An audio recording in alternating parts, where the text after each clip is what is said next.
And warm welcome to everyone tonight. It's the Matchday supplement. It's Chrysandro and another live match of the on the Euro 2024 here in Germany. Well, I'm not going to say in Germany. I'm not there, but obviously I'm streaming from my pad, and it's going to be a good one. It's Italy versus Albania, and after the uh, the show last time out of or last night of which was actually quite a good game between Germany and Scotland. Maybe the Scots won't think too much about that being a good game. Um, it was a very entertaining one, I would say, very entertaining, and wow, looking hopefully looking forward to more of the same tonight.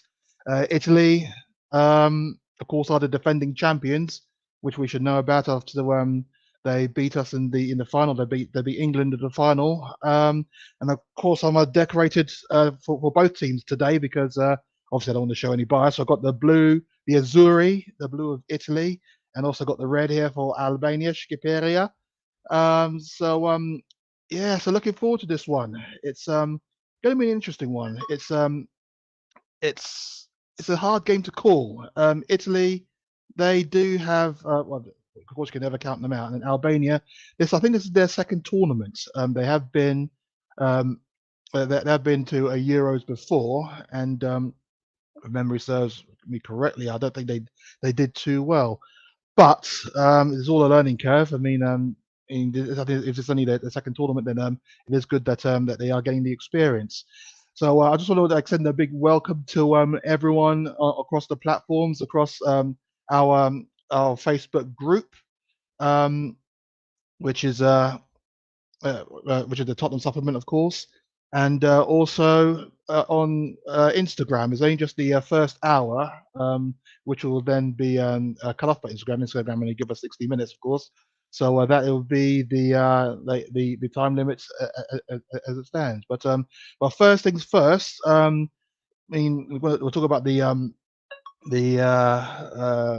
we'll talk about the festival of football in a minute, but first off, we have to send a few commiserations.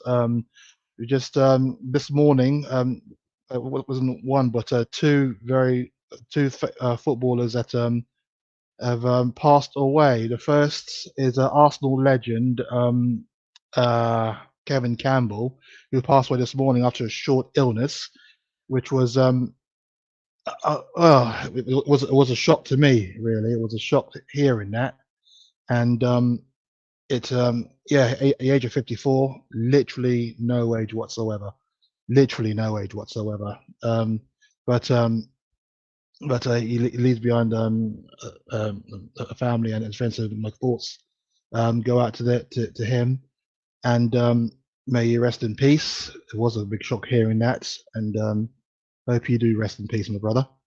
And second one was another footballer as well, which and this one completely and utterly shocked shocked me because mostly just because of how old he was, and that was Matai Sarkic, um, who no, sorry, Matai Sarkic. I was going to say Montenegrin. He's a Montenegrin international, but little known fact, he was born here. So I guess in a way he could have turned out for us, um, but yeah, he was in Montenegro, and this one was a bit more of a shock because he went to bed.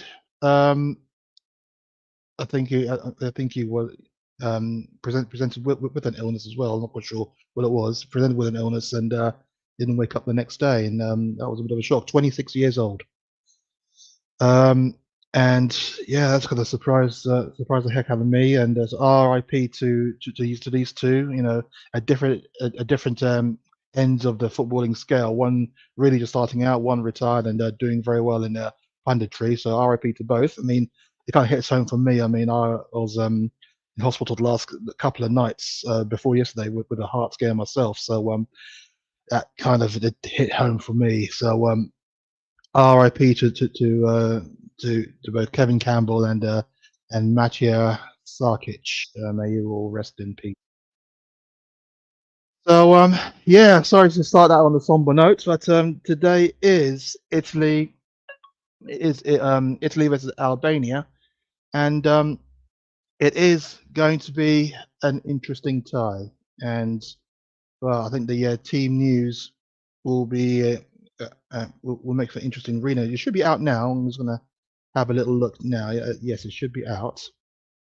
And this is this is the team news for today. And like I said, it could make for very interesting reading. Let me know what you think. This is it. And well, I know for Spurs fans, it is going to be interesting to see that our goalkeeper is in there. Obviously, he's officially Italy number two, and and that is cool. That is cool. Donnarumma is a world's number one, so he's going to be very very hard to dislodge him, really.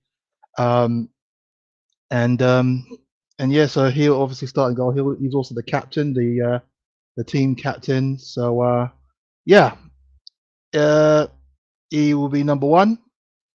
And then you see at the back there, they got Dimarco Calafiori, another player that we are rumored to be interested in getting. Calafiori, I think he plays for. Is he plays for Bologna? Is it? I think. Um, so it will be interesting to keep an eye on him to see how he does. Bastoni, a player who we were linked with last season, I think probably a couple of seasons ago as well. I think it was for 2 years, wasn't it? But Bastoni will be playing at on the right side of central defence, and Di Lorenzo will be the right back. In midfield, in the defensive pivots, it'll be Barella alongside Jorginho, who you remember from his Chelsea days. Barella, one of the players to watch as well. Then up front, you got Chiesa, you got Pellegrini, and Fratesi, uh, and they will all be supporting Scamacca, who you may remember from his West Ham days. And you look at that team, and you kind of think that the one thing that is going to scream at you is where are the goals going to come from? I mean, yeah, Scamacca is not too bad a player, really. I mean, he can put the ball in the net, and he is very good at that, but not very regularly, and that's where the issue comes in. So so we shall see what happens, really. But that's the Italian lineup, and then we'll look at the bench in a mo. But then next is Albania. And so not too many of those players will be household names. So we'll just go through it. Trakosa is in goal. He'll be the goalkeeper. Ayeti, you may remember from the last championship that they played in. So he is in central defence alongside Jimmy City. Jim City. And then at right back is Hishai alongside Mitai, who's on as a left back. They're going to play a 4-3-3, and they're going to have Aslani in midfield. Yeah, I don't know if he's related to no, she's Swedish, isn't she? There is an Aslani who plays for I think it's Arsenal in the women's team.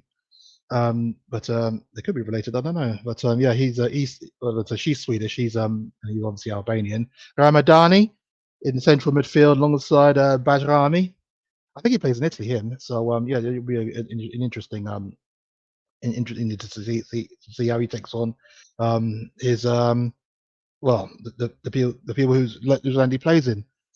Then up front, they're going to play a front three with of Saferi and Azani, all flanking Broja, Armando Broja. Uh, you might recognise from his Chelsea days. So that is the lineup. Let me know what you think of that one because yeah, I mean, for me that's been interesting. It looks like it could be one where is it could either be a dull 0-0 or it could be one where there's a whole lot of goals involved. There's my good man who you might have seen last night if you watched the stream of Germany against Scotland. Um, Ryan, he's actually couldn't be on here tonight, and he does send his best wishes. But he did say to me that he did look into it, and goals seem to be the main feature. And three seems to be a significant number for Albania. Either they're either scoring 3 goals or they're conceding 3 goals. So you kind of think this is going to be a nice little goal fest. Who knows? Um, but yeah, so Italy are good for goals too, so it should be a great one. But yeah, we shall see what happens. I'm hoping that it's going to be an interesting game, but we shall see how it all unfolds. And for me, well, we're going to do the players to watch, and for me, there's only going to be one player that is that's from Italy that oh, one player from Italy that is well, that's the main outlier really, and that's the defender Alessandro Bastoni. And I say that because he was a player that was linked really hard with us, a couple of seasons ago, and I guess that ship has sailed quite a fair bit now because obviously we got Van der Ven through and also Romero the season before when we were linked with Bastoni. It was like the battle between Romero and Bastoni in as to which player from Italy we should get. So yeah, I mean, last season did very very well. I mean, Serie A he played 28 games. Um, well, they last season played 28 games, with the season just gone, including 7 in the Champions League, so 35 games altogether. And he has actually got interesting for a central defender, a good goal involvement ratio. Where he got 4 goal involvements, 1 goal, 3 assists. So he's a danger at both ends, really. The Champions League, he didn't score, but yeah, he did very well for Inter Milan, and Inter Milan did very well in the Champions League. So, but he is a player who we were looking very hard at, and I guess a lot of people are thinking that yeah, we might have missed out on him. But sounds like he probably wasn't coming anyway, from what I understand. But he's a player to watch, and he's a player that is going to be very, very pivotal in Italy keeping Albania out. 25 years old, and yeah, a real threat at the back, and also can be a threat in the air as well going forward if Italy have a few set pieces and whatnot. So it'll be interesting to see how he does. Interesting to see how he does. So that's Bastoni there, and yeah, it is. So it's going to be a case of who's going to be the player that will challenge him uh, from Albania. And you have to say that the only one I will probably say is the player to watch, and you may agree because he's probably the one household name that we all know of, and that is the former Chelsea. I can't quite think if he's former Chelsea or not, or if he still is with Chelsea. I think he has moved on, but I think I'm just giving it away anyway now. So yeah, it is their main forward, Armando Broja, and yeah, he is a danger up front. I mean, when he clicks, he clicks. So and you know, he doesn't. I mean, this is a hard one to say, really. I mean, he does know where the goal is, obviously, but he can be a little bit hit and miss. He can be a tad hit and miss, and that is where the issues do come. I mean, according to this, he is still at Chelsea. So yeah, so that's where he is. I don't know if it was on. It must have been on loan or something, or maybe it was playing at Chelsea, but I didn't really focus so much on the other teams, as it were. But yeah, last season, uh, that's well.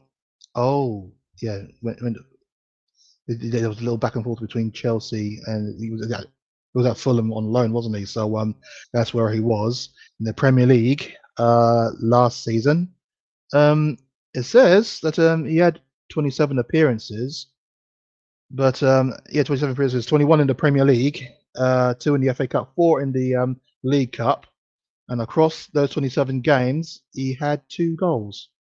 one assist. So that's where it kind of lies. I mean, not the most prolific of players, one might add. Um, so, but he is he is still young. He is still young, and he is still learning his trade. Um, but he's 22 years old, and so but he feels like he's been around forever because he was on loan at Southampton for a bit, wasn't he? And that's where we all got to know him. Um,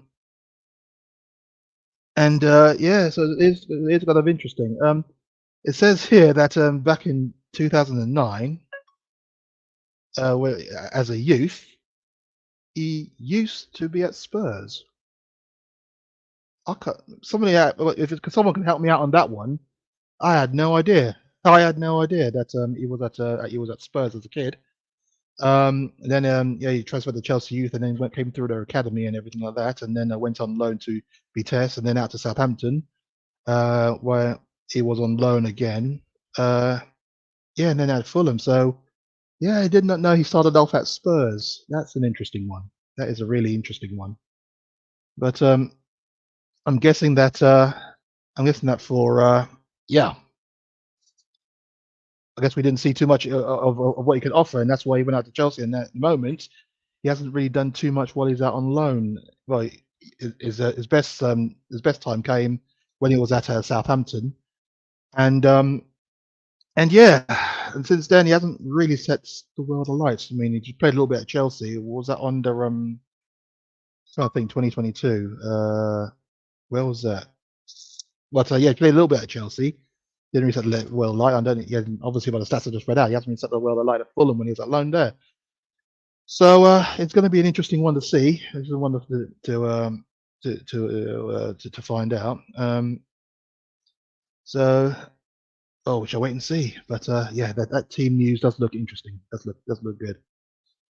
Anyway, some quick Spurs news because it's about 27 minutes before kickoff. So we are just going to delve into a little bit of Tottenham news just to kill a little bit more time really, and just to bring you up to date on what's been happening on this side of the fence.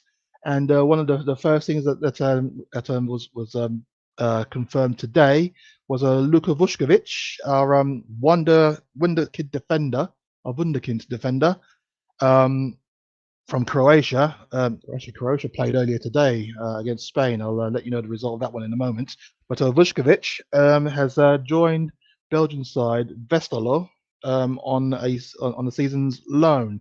17 years old, and well, he was loaned out by Hajduk Split to where was it? A team in Poland. I think it was Radom Radomiak, and he did very well there. Scored a couple of goals there, which was not too bad for a defender. I think scored quite a few goals, in fact. And but obviously he can come. He has to go back out on loan again in Europe because it has to be in a top tier league, so that he gets the points that are needed in order for him to come and play his trade in the Premier League. So that's where the confusion kind of lies. Brexit rules, unfortunately. It is what it is. And yeah, so well, he's now signed for Westerlo, which is one of the top tier leagues, and hopefully he'll get a good run out there in Belgium, get a few games, get enough points, and then come back to us at the end of next season, ready and raring to go in our squad. I presume that he's going to go straight. Well, I presume he's going to go into our youth setup as opposed to going straight into our first team squad, but. That's what's happening with Bergval when he comes in next season. So who knows? We shall see. But that looks like a good move. I do agree with that move there for Vuskovic. And so hopefully he goes out there and completely and utterly smashes it. Right, and then on to the next bit of news, and this one is an interesting one. A £42 million bid for Takefusa Kubo, which is well, that one he's been touted as the Japanese Messi, so that is going to be an interesting one that I think we can all get our heads around, and one that a lot of fans I imagine will be saying, "Let's get it done." We shall see what happens. But Kubo, he came through Real Madrid's youth system. He was signed from Sociedad a couple of years before, and yeah, since he's been playing, he's just been lighting it up for Real Madrid, and they think really, really highly of him at Madrid, from what I understand. Which is kind of, at the same time, I don't think they can guarantee him enough games. I mean, especially when you consider that that well, he's 23 years old, and you consider that they have, who do they have on the left hand side? They have Vinicius Junior, don't they? And they have Rodrigo on the right hand side. So it is going to be a tall order in Cuba trying to break through, one might say. But at the same time, they do think quite highly of him. So I guess a big bid like that, if it is true, I mean, as you know, I think people know on the group know that I am fairly skeptical of these kind of stories that come out that say that, that we are definitely in for these, or definitely in for that. I'm more on the fence of that one, really. So we shall see how it all unfolds. But if it is true, he is an exciting player. He is a very exciting player, and one that I would like to see join Spurs. And then people talking about having a bit more uh, skill and a bit more guile on the wings, and he's the other person who's going to do that. And the Japanese Messi, can you imagine that? And if he does come of it, I mean, I'm sure he's played a few games for Japan, so you know, so he's obviously well renowned. But 50 million euros we're holding out for, and that's kind of like interesting, really, because at the same time as we're doing that, I mean, the rumors going around that we're looking to activate the 68 million pound clause in Eberici as a contract. So we shall see. We shall see. But if that does happen, and if that does occur, then well, it looks like we're going to be spending big money if it's all true. But if this is true, and I say stress again, if this is true, then it is a player that does excite me. I do kind of see a lot of where we're going with this one, and yeah, I do look forward to that one actually occurring. So we shall see what happens. And then, then the next one, which is not the most probably not the bit of a shocking one, really. Rodrigo Bentancur, our maestro in midfield, Uruguayan international, has had to apologise to teammate Heung-min Son for making a very, very offensive comment about South Koreans. I'm not giggling because I'm just giggling because it's like, wow, we just would not expect it. But we did have a little discussion of this about this in the Tottenham Hotspur group. Sorry, in the Tottenham supplement group, and it is one that yeah, it's kind of a hot topic, really, and an interesting topic, I should say, as opposed to hot. Yeah, he kind of made a comment where I'll read it verbatim so that you can understand it. Appearing on television in Uruguay, Rodrigo was asked for a Spurs player's jersey and replied, "Sonny's," and he added, that it could be Son's cousin because more or less they all look the same, referring to all Koreans look the same. And I thought, whoa. and, and that's the thing. I mean, I don't know. It's obviously a very daft comment, but at the same time, you kind of think, wow. You kind of think, wow. And when you consider the comments that were made by Luis Suarez and Edison Cavani when referring to black players that they're close with, and that's obviously more like a cultural thing. So maybe you can excuse that, but this one, there's even a Korean diaspora in Uruguay. So I don't know. It's just I guess we'll wait and see. Son has yet to publicly comment on the comments, so it'll be interesting to see how he responds, if he does respond, and if the club does respond as well. Yikes. But yeah, it has to be a proper apology now to you know to go over that one, really. But yeah, hot water there for Rodrigo Bentancur. But back to matters of a Euro 2024 persuasion. If you joined us for the game last night between between Germany and Scotland. But it's seen a very, very exciting match. Not for Scotland, I might add, because they got absolutely pumped 5-1. It was a real disaster class.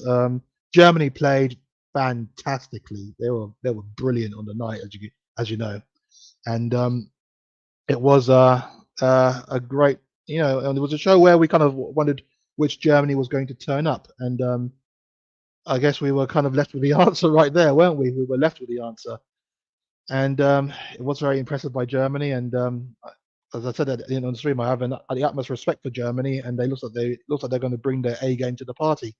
So we shall see how that occurs. But other results that occurred today, there were two games that kicked off earlier today, and the one game that occurred in Scotland's group, which Scotland would have been taking quite a interest in.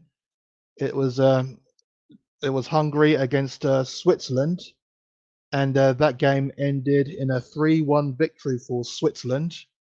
And yeah, it was an entertaining game. I mean, Switzerland could have been out of sight, in the first half. They dominated Hungary. Hungary did not turn up at all in that first half. They're young. I'll say young. He's 27 years old. Dua, another commentator kept calling him Dia. Of course, that's how you pronounce it, but Dua. It looks like it's a Ghanaian name. Born in London, I might add. Born in London, but obviously he turned up for Switzerland because that's where he grew up. Um, and yeah, he scored this. This is his first tournament. I mean, he's come to the party late because mostly because of the injury to Breel Mbolo, who was sidelined with that cruciate ligament injury, wasn't he? Last year, late last year. So Duar's come in and he scored his first goal for Switzerland. Well, first tournament goal for Switzerland. It was very entertaining, very good finish as well. And then they scored a second for Ebischer right on half time, and that's just put the icing on the cake. Really, you just kind of thought how many goals were Switzerland going to score at this point. So it was a fantastic the first half for them, and good day there, Elibiana. Hope I pronounced your name correctly there, Elibiana Maria. Fantastic. Fiore, Albania. I want to actually ask you because I did go to I don't know if you're in the group, but I did go to Albania a couple of years ago for also especially for the Europa Conference League final. Obviously Spurs didn't make it there, and but when I went there, a lot of the when I went there, it was a beautiful country. But I went to Tirana, beautiful city. Everyone's so friendly, loved it. When I was walking around though, it just sounded like everyone was speak. I don't know if the language is similar or not, but it just sounded like everyone was speaking some kind of like weird form of Italian. I don't know if it was like an Italian version or whether there's like any kind of Italian in the Albanian language. But I was wondering if you could enlighten me on that because that just kind of has something. When you say Fiore Albania, there, it just kind of looks very Italian. I was wondering if you could let me know if there's any kind of link to Italy or anything like that. I know historically there was a kind of a dark past, a dark kind of link to Italy. But if you can let me know that, I'm just be eager to know. Thank you. Where was I? Yes.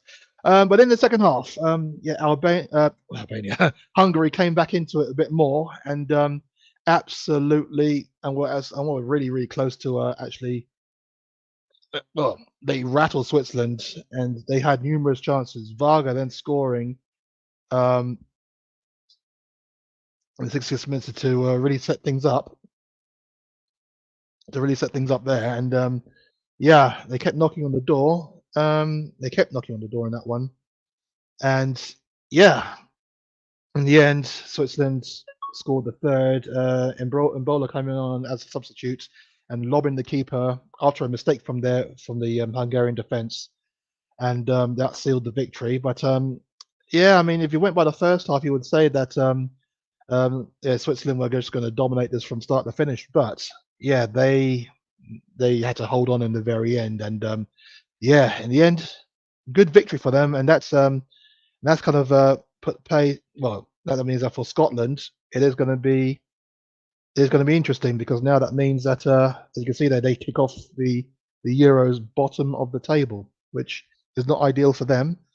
But yeah, at least that means that, well, I mean, the top three can effectively qualify. So it may if they can get at the very least 4 points for the final two games.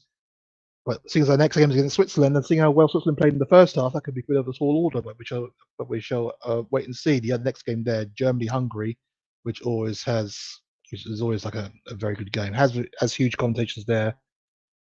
They're always big games. And then that was that game. The second game then was Spain Croatia, which I have to say was an absolute masterclass. I thought it was going to be a closer game than it was, but Spain just dominated from start to finish, and their wingers, you have to say, were absolutely magnificent. Magnificent. I mean, you had Nico Williams, who we were linked with as well. Spurs were linked with, of course. Linked with everybody in this window, aren't we? Yeah, we were linked with him. And yeah, I mean, he was running things down the left, and he was brilliant. And then we had the young kid Yamal on the right, 16 years old, making him the youngest player to make it to play in the European Championships. And yeah, and he almost scored as well a couple of times. But goals from Morata, that was a good finish as well. I think it was a lovely ball straight through the middle. I'm trying to remember who played. I want to say it was Rodri that played it. Straight through the middle. Part of the Croatian defense was parted ways or way too wide, and Morata just scored to make it 1-0. A lovely finish from Ruiz to make it 2, literally a few minutes later, and then Carvajal. he's the reason why Pedro Porro is at home and not in the team, and he scored a brilliant. I think it was Yamal that set this one up, and that's crossed from the right, and Carvajal came inside the penalty area and scored just before half time. Second half, Croatia were a little bit better. They were marginally better, one might say, and they did have an opportunity to get a goal back. A foul by Rodri apparently in the penalty area. It was Kovacevic who went down, and he rounded the keeper.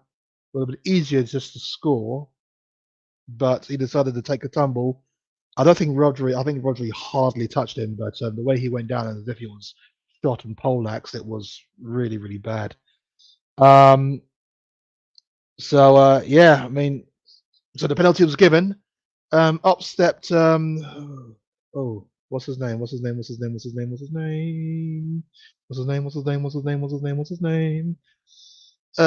is the team there. Yeah, upset Kramaric it was. Who didn't well his penalty was saved well by Unai Simon, and yeah, and then the player came into the penalty area.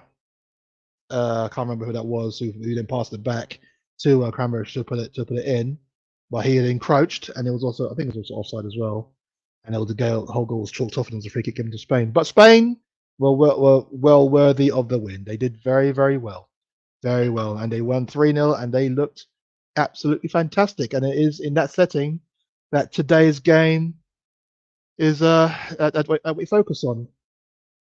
And yeah, Italy versus Albania. Well, they're just kind of talking things through about how Albania have qualified for this tournament. So that should be. So that is going to. So that's just waiting to see the teams come out onto the pitch. It's got 10 minutes till kickoff, and yeah, I'll bring up the team lineups again, so we can see where the danger could be. And for me, yeah, as I said earlier, for me the issue is more along the lines of where the goals will really come from, because excuse me, both teams are not as prolific as you know, both his are prolific. Really, that's probably the only way to really put it. And they are profiling Azani here, but that's a great goal against Moldova. But looks like he scored quite. Looks like he's a danger from distance, really, Azani. That's in right there, Yazir Azani, and he scored quite a fair few goals. And all of them are spectacular goals. That's a thing I'm noticing. All spectacular goals. Um, so you would say that maybe goals will come from him, but Broja is also like the main guy up front, and so you have to kind of wonder. You have to kind of wonder if well, it's hard to say really, but for Italy themselves, that is I mean, Scamacca is the guy up front. I mean, they're going to the team's about to come out now, but Scamacca up front, we saw a little bit of him, Gianluca Scamacca, when he was at West Ham, and he is a kind of a hit and miss kind of striker really, and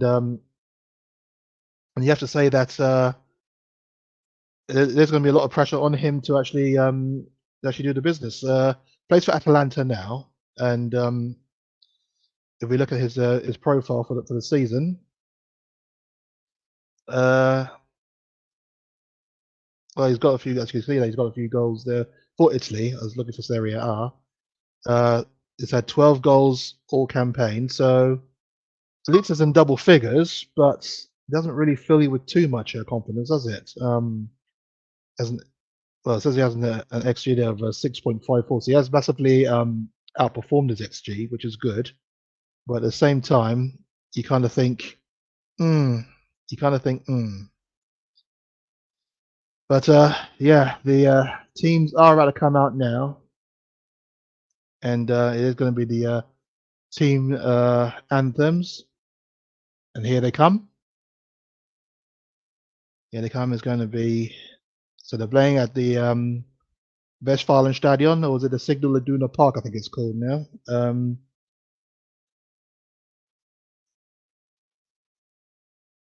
In Dortmund, Italia versus Superia.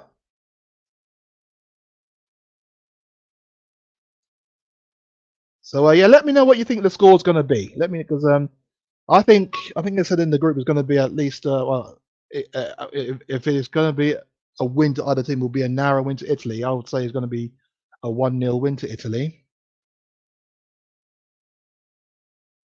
and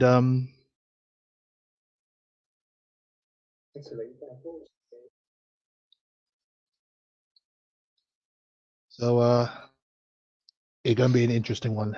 If I say Italy will win, I've got the blue of Italy. I mean, I've gone only half and half here. So you got the blue of Italy, you got the red of Albania. So that no one can accuse him of being biased. Tomorrow might be a different tale. But here they are. They're lining up now for the anthems. The first will be the national anthem of Italy, or national anthem of Albania, I think.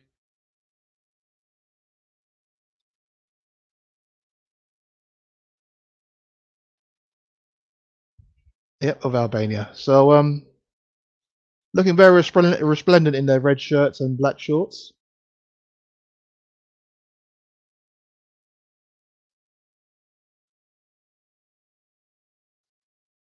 Don't know if you can hear the anthems there, but yeah, they're just about to sing it. So well, it looks like a real full stadium at the moment. I mean, I suppose if this is just your second international tournament, then you're going to be eager to go, and it is good to see. I mean, it is good to see stadiums packed out like that. It is good. So yep, the Albanians they're looking very focused.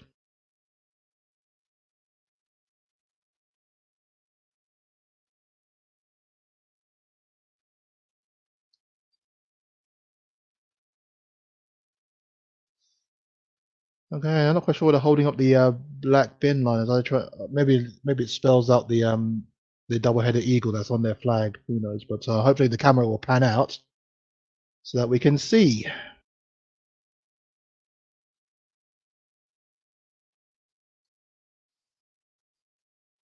Okay.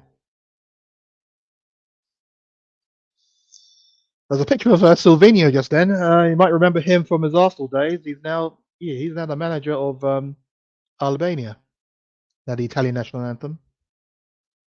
But yeah, I mean, they are the defending champions, so you can't really count them out, can you?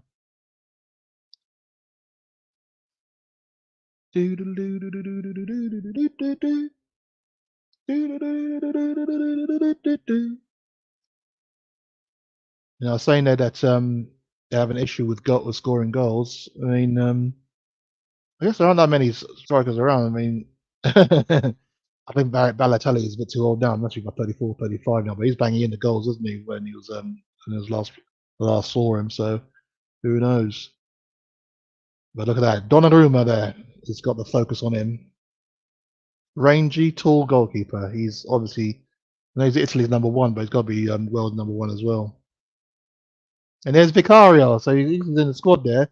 Our own Guglielmo Vicario. Imagine he'll play the third game in the group if Italy have secured passage. But first they've got to focus on this one, and this is going to be an intriguing tie. I mean, I've been wrong about the two games that I've kind of looked at so far. I thought that the Germany-Scotland game was going to be a nice close one because I've seen that Scotland will try and narrow the gaps and stop them from playing, but it didn't turn out that way, obviously, didn't it? That was just an absolute blasting. And I was looking at the Spain-Croatia game there, and I thought that was going to be a nice close one as well. But obviously that didn't pan out that way. Spain dominated, could have scored more. And yeah, Croatia were just, maybe it's just, I hate to say it's due to their aging players, but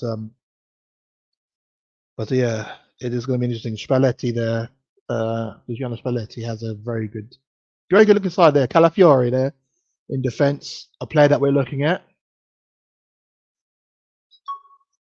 And yeah, Gianluca Scamacca, who obviously was at West Ham, now at Atalanta. But yeah, I mean, I even thought the same in the last European Championships. I even thought the same back then that Italy don't really scare me. But then look what happened. Okay, and there you go, Ryan. It was on the show last night. They're good to see that you're up and about there, man. I'm in time. Yeah, you just about made it. Just about to kick off here. Well, about 2 minutes before kickoff. My prediction is 3-3 or 5-3 to Italy. Italy possibly stronger of the two. And I do kind of see where that is coming from. It'll be interesting to see how that all kind of how that all goal goes. But I think it's going to be, yeah, I know you said that's going to be like goals in this one, but I don't know. I think it's going to be a little bit closer than that. Going to be a little bit closer than that. I just had my food delivered, so let me. There you go. And just because Italy playing, there's going to be pasta and meatballs. How stereotypical, huh? And Albania's team there. Yeah. Not many who are household names there, except for Broja, who I guess everybody knows. And so it'll be kind of interesting to see how they will take to the field and how they will set up. I mean, the setup as a 4-3-3. So you think that they're going to give Italy a real go. And if you know anything about Silvino, so he was obviously he was a left back. What was he, left back? Can't remember. Someone let me know if he's a left back or a right back. I want to say left back. Yeah, I'm sure he was a left back. Age is what it does to you. So Albania to kick off.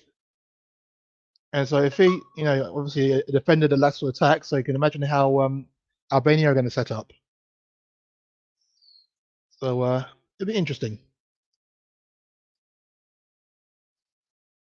So waiting for the kickoff now, and referee's about to put his first. Yep, there we go. There we go. Italy versus Albania in Euro 2024 group match in Dortmund. And while it starts off slowly, I'm going to just take a little bit of a munch. Just do excuse me. It's a goal! 25 seconds in! Wow! I turned my head for 1 second. I turned my head for 1 second.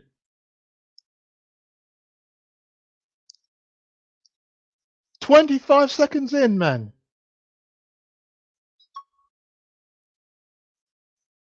And it must be, oh, it's a defensive mistake. They try to pass it. Oh, that is poor. That is poor. That is poor. Oh, I can't get over it. That is poor. That is Bajrami there with a goal. Wow. Wow.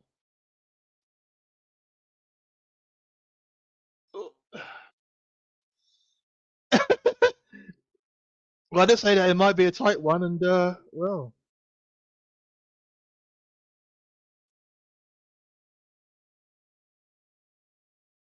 wow. That's all I can say, man. That's all. I'm just shocked.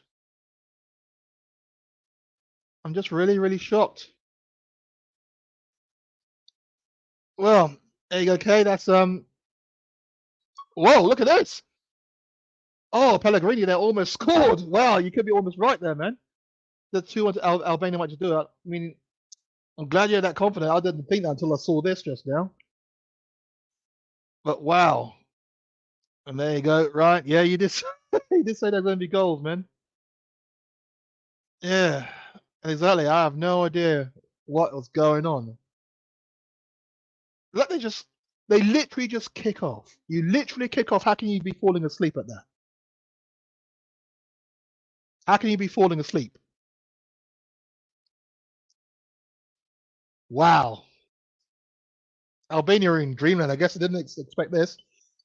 One game that really sticks in my head when it comes to Italy, and for Irish fans as well, that you'll probably know which one I'm talking about. When Broja there, is it Broja or Broja? The Albanian fan that can let me know, that'd be great. Yeah, where it was in New York, 1994 World Cup.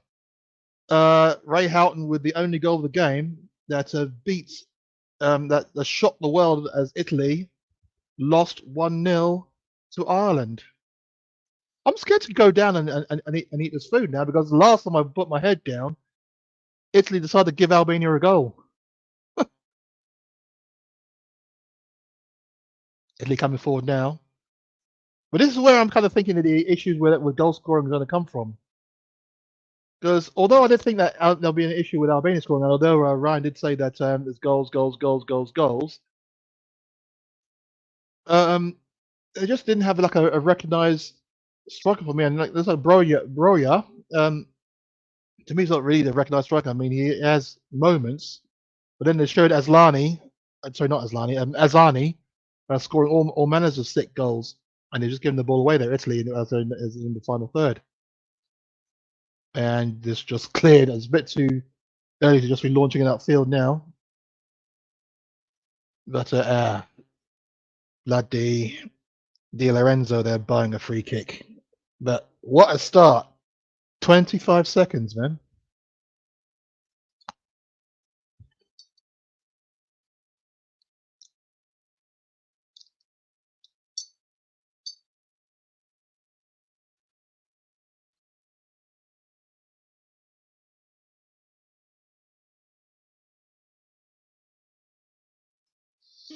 But well, what a start by Albania. And now they have no, well, they have something to hold on to, don't they?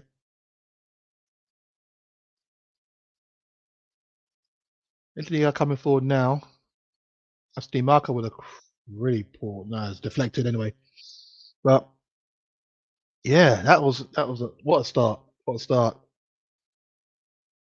I have to see it again from the beginning because even in the replay, it just looked like I mean, how was it? Was it? I mean, it was the Italian throw, wasn't it? From what I remember. And was it just misplaced by one of the players, or what did they? Or did the guy try to throw it into the penalty area to a player who didn't read it? And headed clear, and it's going to be nope, save the corner. Well played there by the number 9 Azani.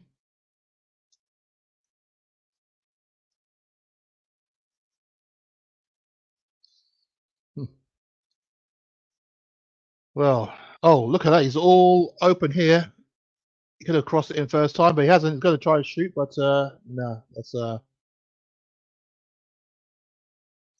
going to happen. I think that was Di Lorenzo on the right there. Oh no, that's Fratesi. Sorry. Okay. Pellegrini out there to Di Lorenzo.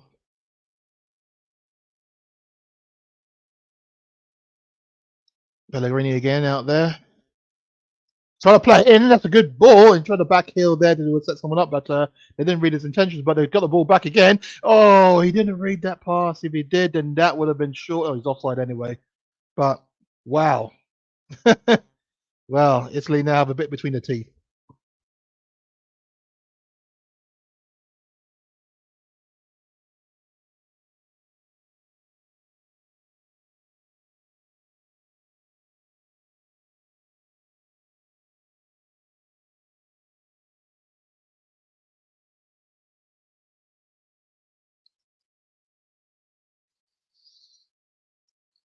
Hmm. I mean, so far the Euros haven't really disappointed us, have they? I mean, we were very surprised by the Albania on the attack here. It was Broja. Was always a very skillful player. The number 9, good cross. No, put out for a corner. Then which he really didn't need to do there. Ah, no, Di Lorenzo. I mean, I guess he had to protect the line there. But if he got a call from Donnarumma, he would have just chested it back to him. But he didn't have to put it out for a corner. But now Albania have a corner.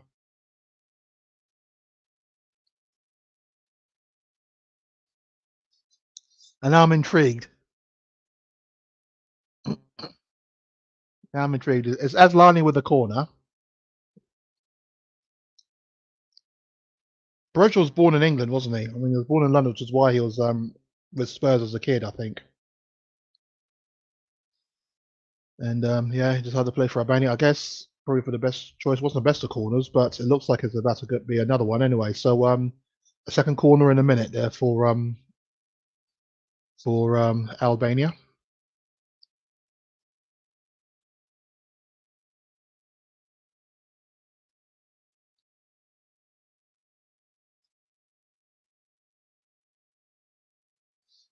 Okay, in the ball comes. Good ball. Just headed out there. Should be picked up here by the number 3 Mitai. Oh, you got the better of him. That's a good ball there. Oh, that's a poor. You had time. You had time.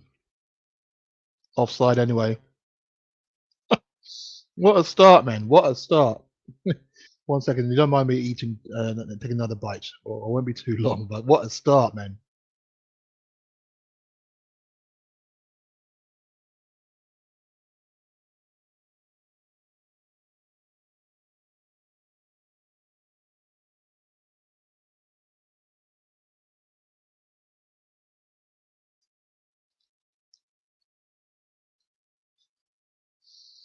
But if I were Italy, if I were an Italian fan, I'd be like, no, nothing to worry about just yet. Nothing to worry about. It's all still gravy. Now they're playing. Now they're going to get themselves a corner. Nothing to rush. I mean, there's plenty of time left. Plenty of time.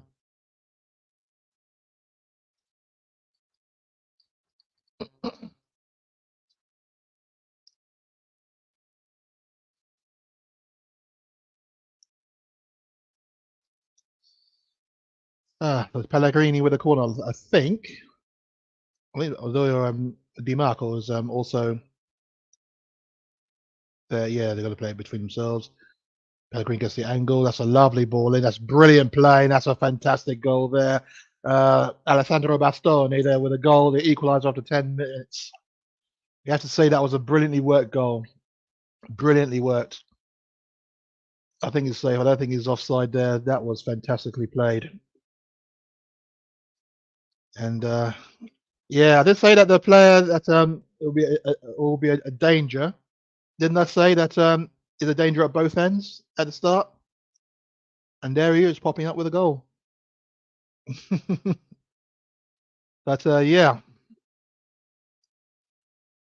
if you're still watching K, I think you might be getting your. I think you'd be too far off your prediction.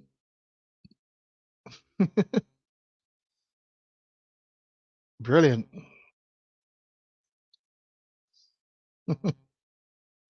So equaliser already. What a game this is turning out to be. It's only been 10 minutes in.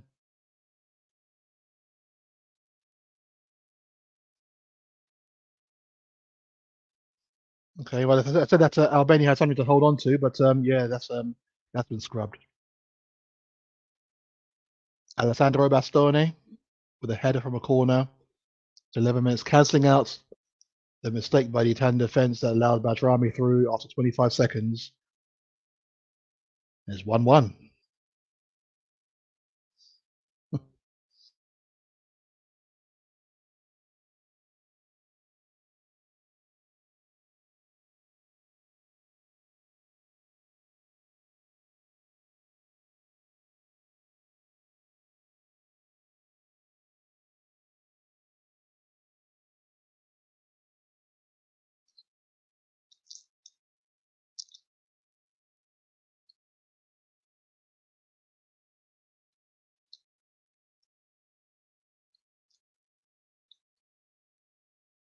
Okay, now Italy are going to take a bit more control now.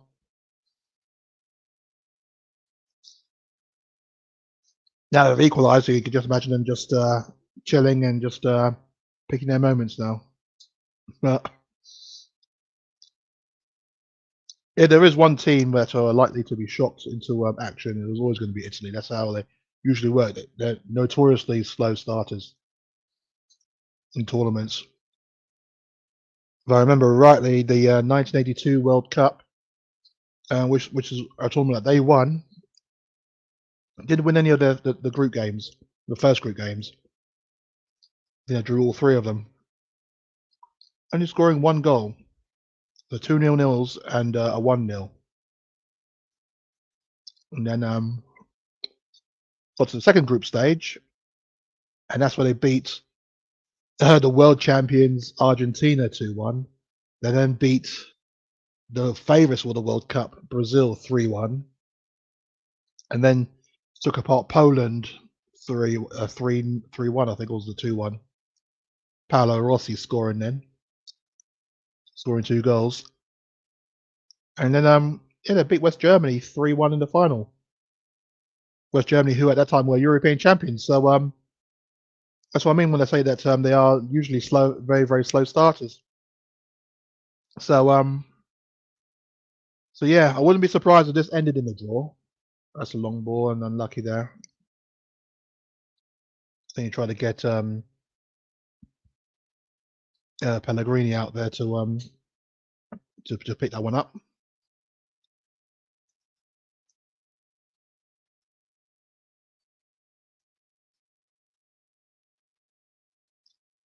So yeah, Albania now.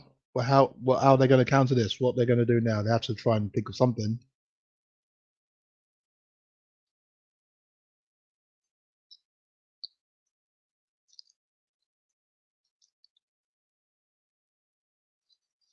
Okay, so the Instagram stream has now stopped. I mean, it only allows us 1 hour. So everyone that was on Instagram, come onto our YouTube channel or onto our Facebook group, and you'll be able to continue to watch along live with us there.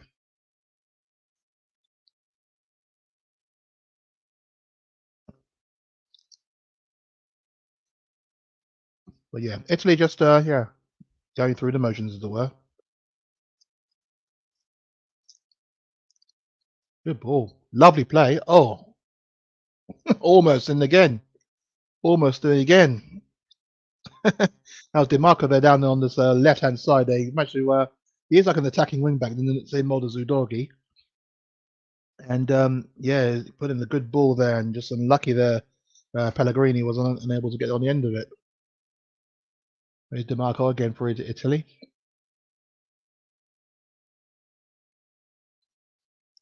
So now they're just chilling, playing it around the back.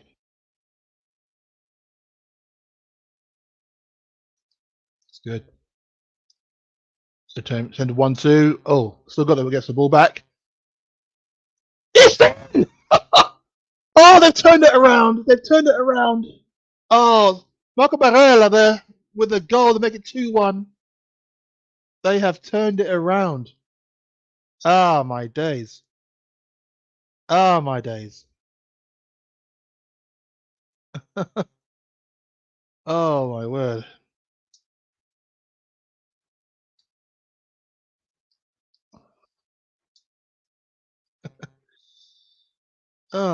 And well, no, I mean, there's no hint of an offside there. Although the Albanian player went down there as that shot went in, as if he was poleaxed. Not sure what happened there.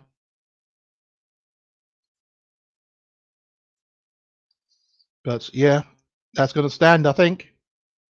I should be fine. Ah, what a game already, man. What a game. And it's only the first quarter of an hour. Ah, blimey. Oh, they are checking for it. I did say that, yeah, I mean, the player went down. I thought that wasn't going to be an issue, but also they are checking for it. Check over, yeah. Goal stands. Didn't think it would be an issue. Unless they're checking for offside, I don't know, but yeah. Yeah.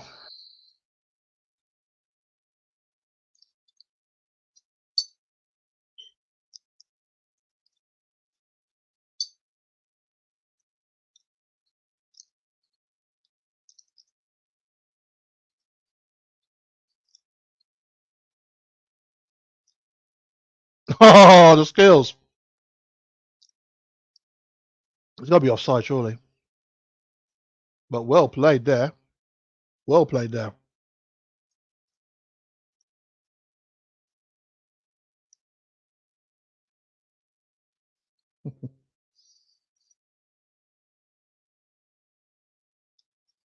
Ah. I want to say that was Fratesi that did a little run through, passing one player. He's always going to go down. Never put your hand on a player, man. You should. I think they should teach that early enough. You know that put a hand in the put your hand on the player. It's always going to go down. But they never listen, huh?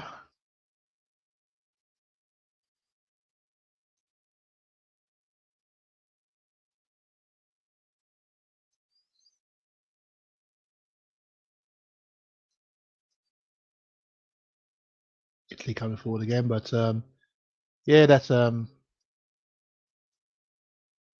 didn't go very far.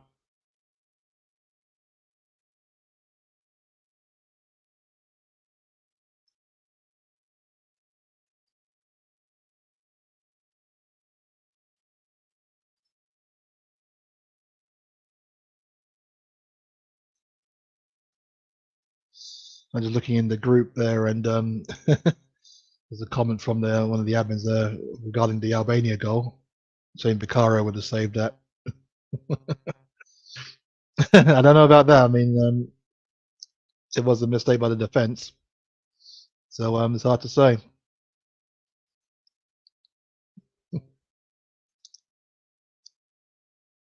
Italy just stroking the ball about now. I mean, they've got I mean, oh, the skill, lovely ball, that lovely play there. The skill, that was Chiesa. I want to call him Enrico Chiesa, but that's his dad, isn't it? It's Federico, isn't it? Federico Chiesa. Isn't he another player that we're linked with? I'm sure that he's another player that we are linked with,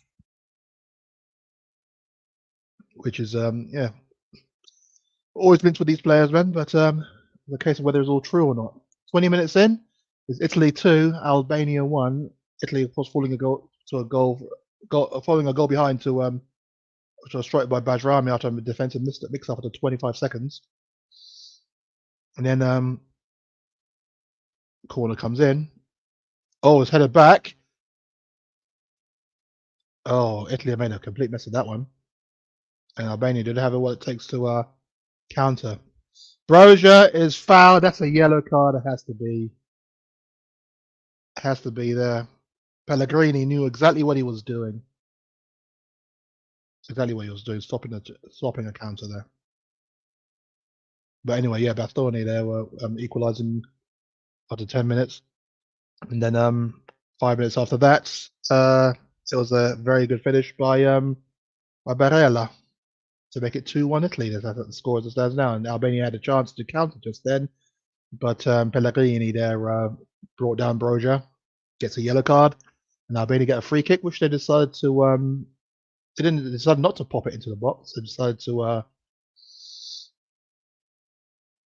play it about, maybe to try and draw Italy out. But someone this is if we still think of Italy as a very good defensive unit, and this is hardly going to work.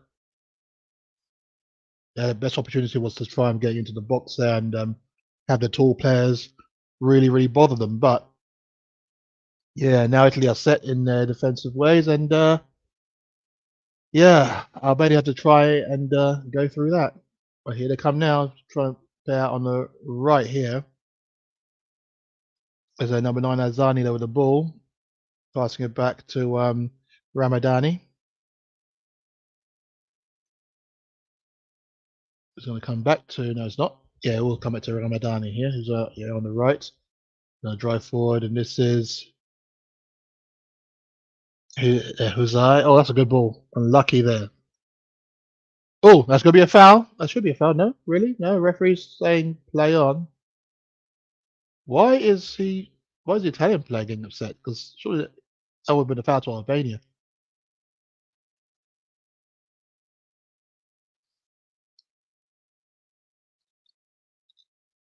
But Albania trying to maintain the possession. And yeah, so far so good.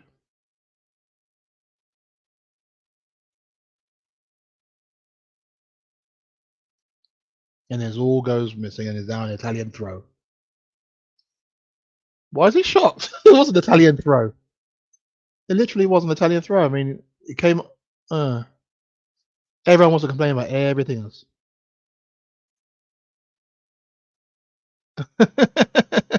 Well, you did kind of get the score right, didn't you? Just at the moment, it's for the wrong team. But yeah, yeah. So I guess yeah, if you did put money on it, I would have put an each way bet for that scoreline maybe.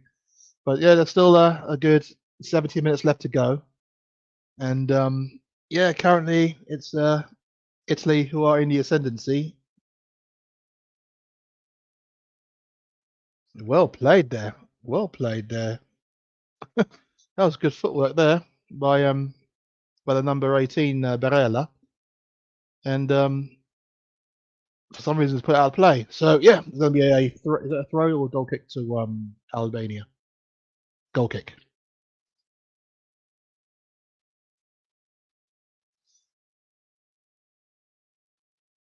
So if you are joining us from the Instagram channel, that was it? Yeah, they only allow an hour's worth of video on Instagram. So yeah, welcome. And I thought it was going to be another defensive mix-up there for by the Italians, because that's what led to the Albanian goal. If you missed that one, Albania scored within 25 seconds of the kickoff because of a defensive issue, and now it's settled into this usual pace. Italy trying to control things, and they do look good. They do look good, but at the same time, they look very vulnerable, weirdly vulnerable at the back. I don't know if that's just me or what, but it looks like it easily just slice through their defense. It's mostly, I guess, it's mostly the midfield that kind of pack out the defense. So So we shall see.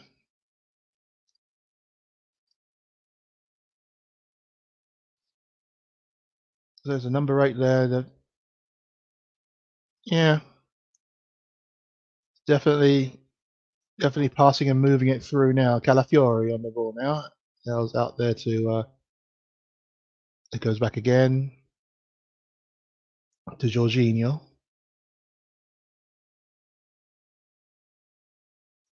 And there we go. Back to Jorginho again for Italy. And that's a stupid pass, but was it Bastoni with a pass there? No, he shouldn't have done that. Oh well. At least he's kept the ball anyway, that's the main thing. So yeah.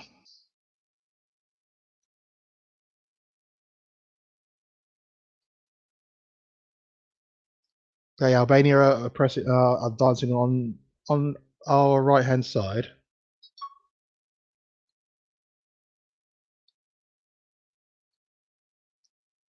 Okay. I'm just kind of struggling to see. Okay, so now they've kind of broken it. Is Zazani, and he's given the ball away. That's well played, actually. The Italians to get themselves out of that jam.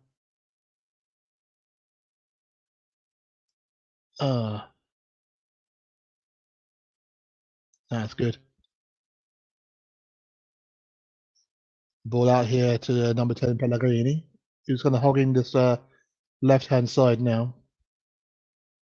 Number 8 Jorginho.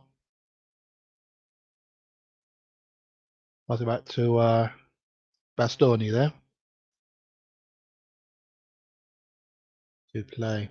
Okay, well, now the number 2 for Italy, Di Lorenzo, has got a bit of space.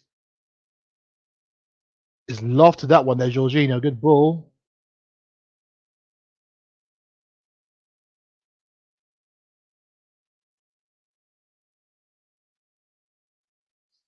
Okay. They just maintain the position. And here we go. Oh, he's going to blast straight through, but he's not.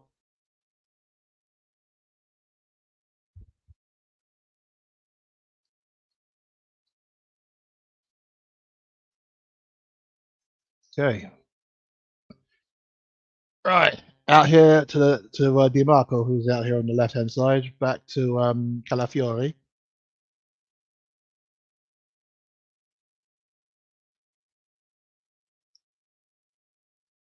Calafiori again for Italy. Oh, steps inside brilliantly. Side steps one dive.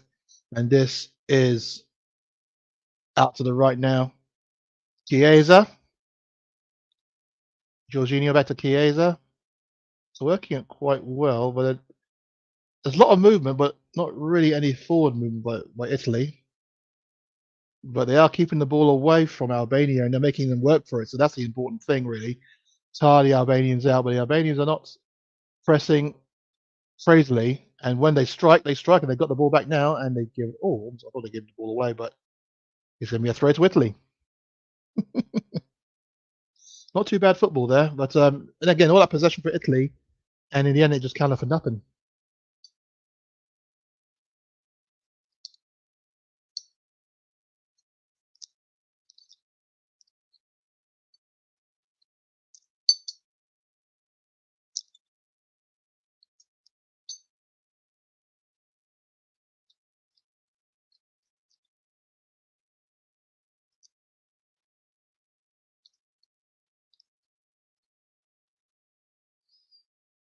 Well, that was almost a mistake there by the defence. The ball's back with Donnarumma.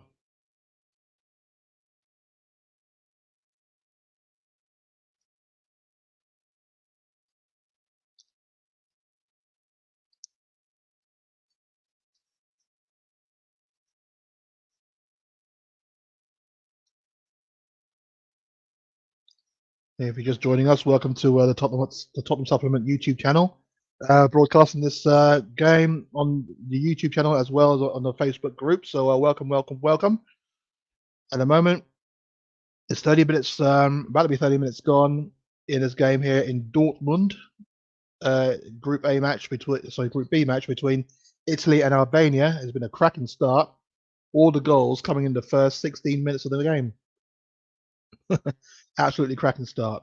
And at the moment, Italy are in relative control. And that's almost a foul. Chiesa there meeting his foot. Attempted overhead there by Pellegrini. It didn't quite come off. And Di Marco just settles for a throw. But yeah.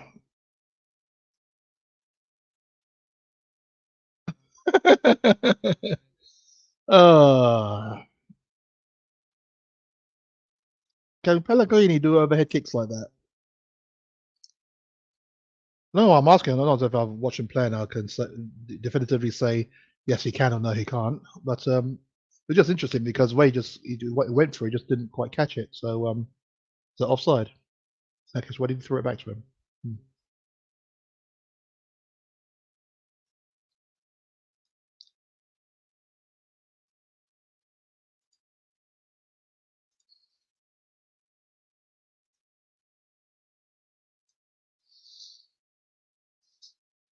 Okay, headed on by Broja. Oh, good. Oh, you almost had it there, but this now if Albania wanted to press, that's where they needed to press as a team, not have one player just pressing all the way and then hoping that the rest just catch up. It needs to be coordinated as a team properly. Otherwise, Italy would just literally get out of it quite easily, and that's exactly what happened. They just easily got out of it.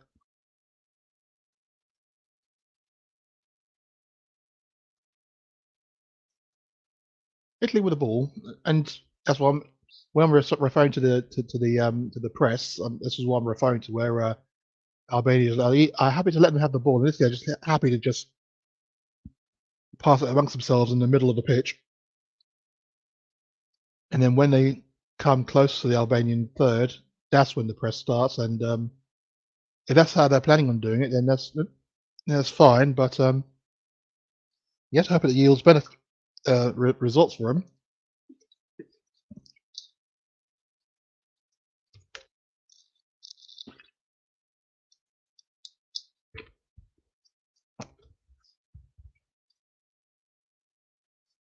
Hmm.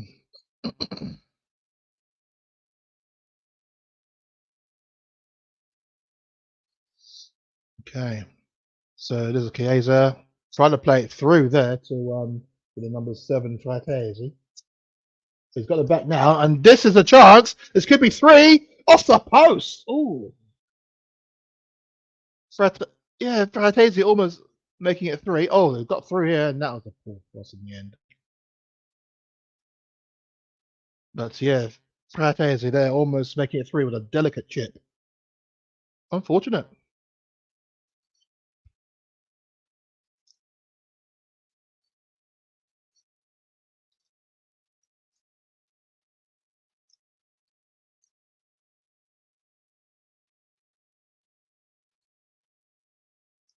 Oh, it was a good save. No, Strakoja there did him the service. It was a very good save. Managed to push it onto the post.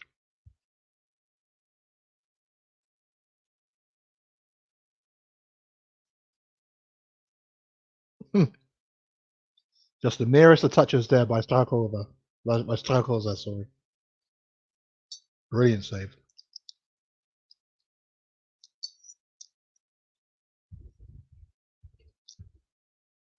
Yeah, so injury break, so I'm gonna have a few bits to eat, if you don't mind.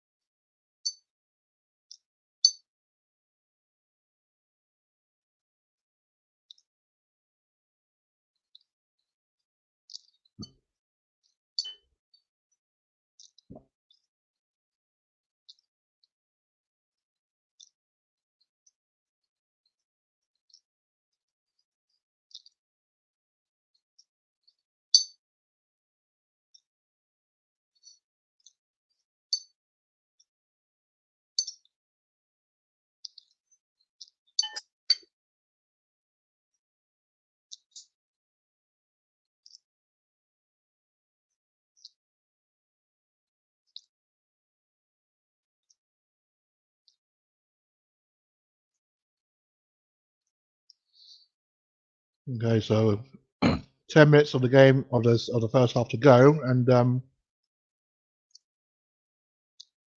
imagine there'll be about 3 or 4 minutes of injury time there. So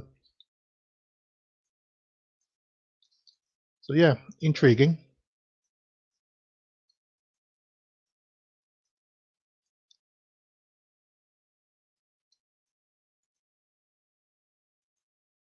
Well, Albania have the ball. Let's have a look at the current stats as they are, and yeah, as you can see, Italy have pretty much dominated from the get-go. 73% of the ball as things stand.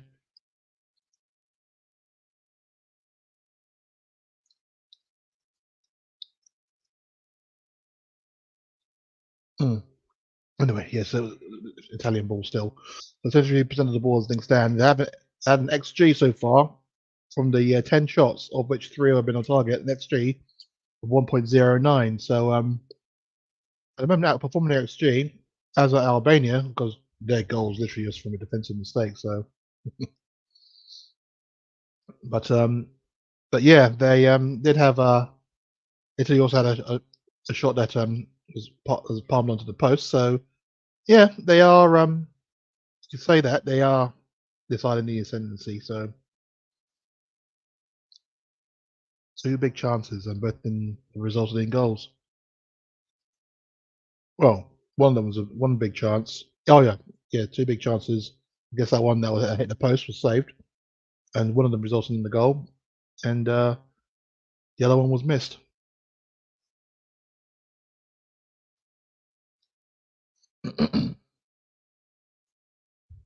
Good skill, very good play.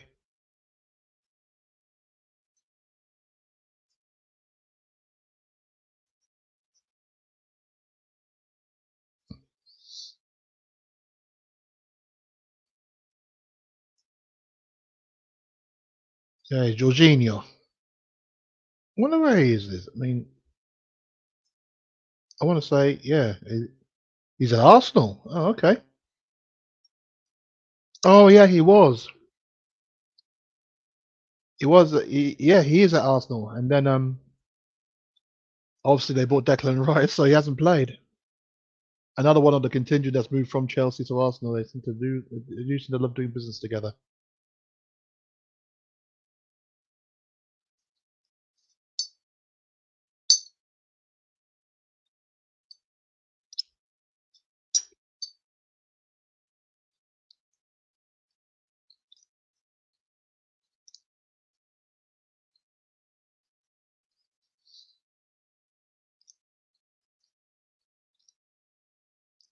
Again, just playing keep ball now, Italy, because although it is inside the Albanian half,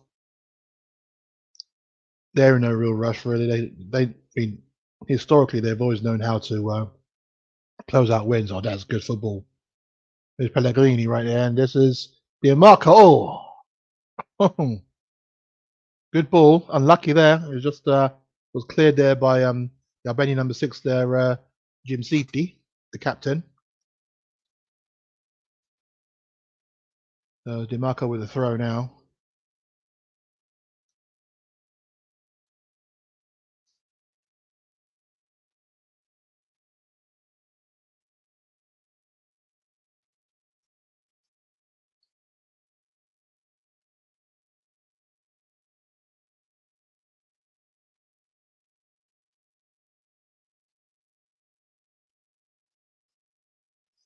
Okay, head it on. This could be a chance.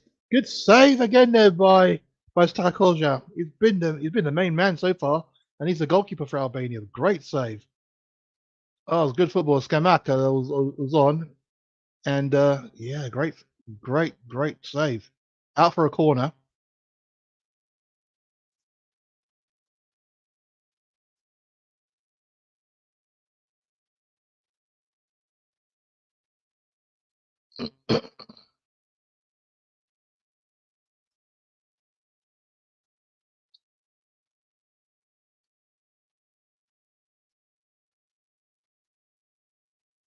Okay, corner comes in.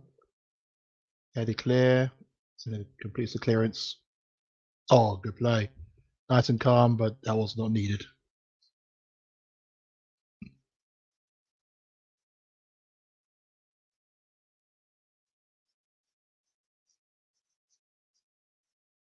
Okay, good control. And out for a throw. Okay, so there's about 5 minutes to go before half time, and it is still 2-1 to Italy, and yeah, all the goals coming in the first 16 minutes. And in the meantime, you have to say that Italy have been in proper control. I mean, in that time they've hit the posts. Strakos has also made a very good save from Skamaka. You have to say Italy are good value for the win. When Albania did take the lead after 25 seconds, they did have something to really hold on to. But since then, they haven't really posed too much of a threat to Italy. These two are, of course, near neighbours. Big Adriatic neighbours as well.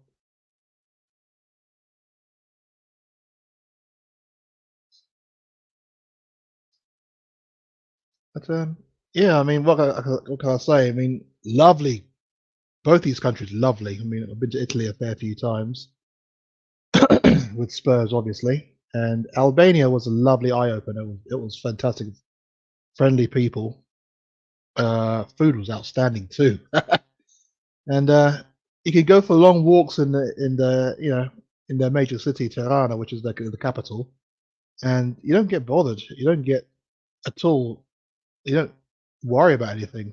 It's good. That was an attempted flick on there by Safari there to try and get Badrami on, but it didn't quite go through. So Italy has made the ball again, and they'll be happy with the way things are going, and they won't be happy going into half time with this lead, especially after 25 seconds. You kind of wonder where it was all going, but yeah, yeah. So far, so good there.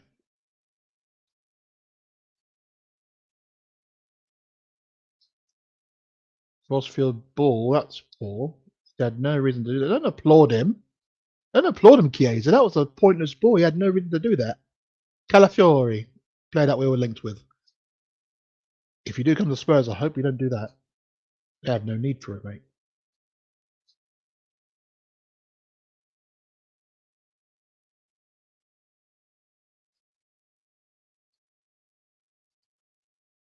Throw to Albania. I don't know if you're Albania, would you be happy with the things as they are now? Silvino, they're I don't know what qualifies them to be in it. Well, I suppose in terms of international managers, they most unlikely people become international managers for some reason. I'm not going to cast aspersions on Southgate, but didn't really set the world alight as a club manager.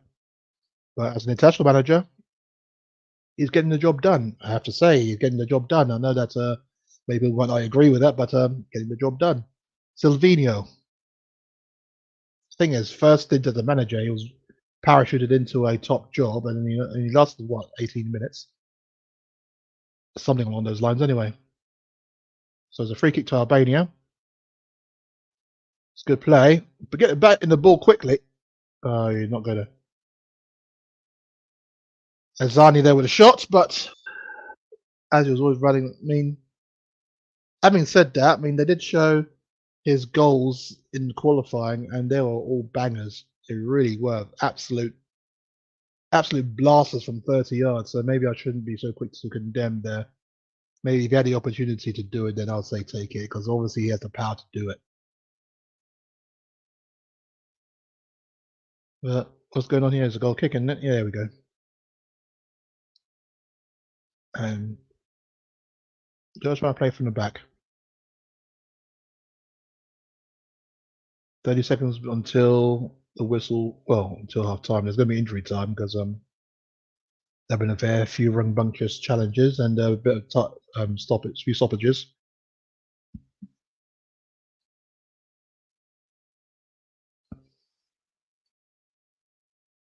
Okay, we wait to see how much time is left.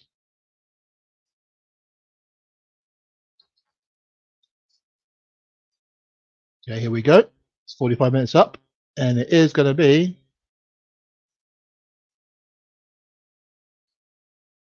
Nobody knows.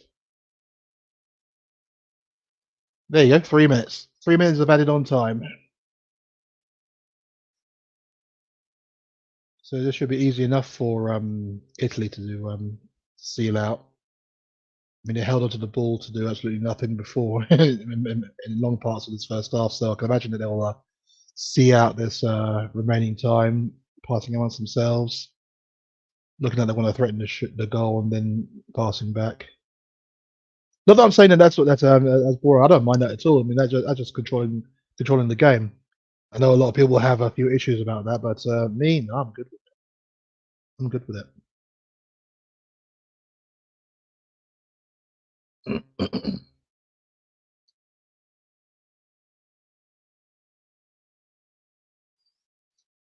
But when they're playing out of this and trying to nullify the game, it does kind of make, oh, that's a lovely pass through there. Didn't see who did that, but it sets. But that's got Chiesa on the ball. It's a lovely cross. Good header, and then he put it wide. How'd you put it wide? Pellegrini there with a header with a chance. Great ball in by Chiesa. Pellegrini just ghosting in. It came off his shoulder. Okay, came off his shoulder. I'll let him off. He just lost the flat of the ball and it came off his shoulder.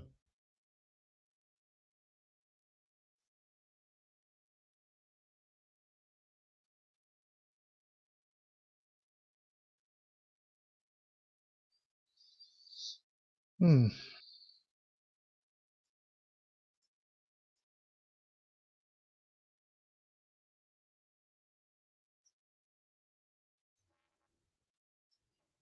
Okay, Albania have a chance. They only got a minute to go. And that's pointless. That's out for it should be an Italy throw. Should be, isn't it? Yeah, it was.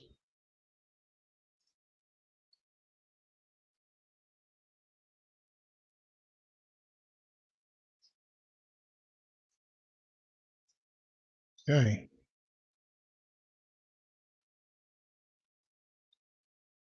Not long now. Not long now.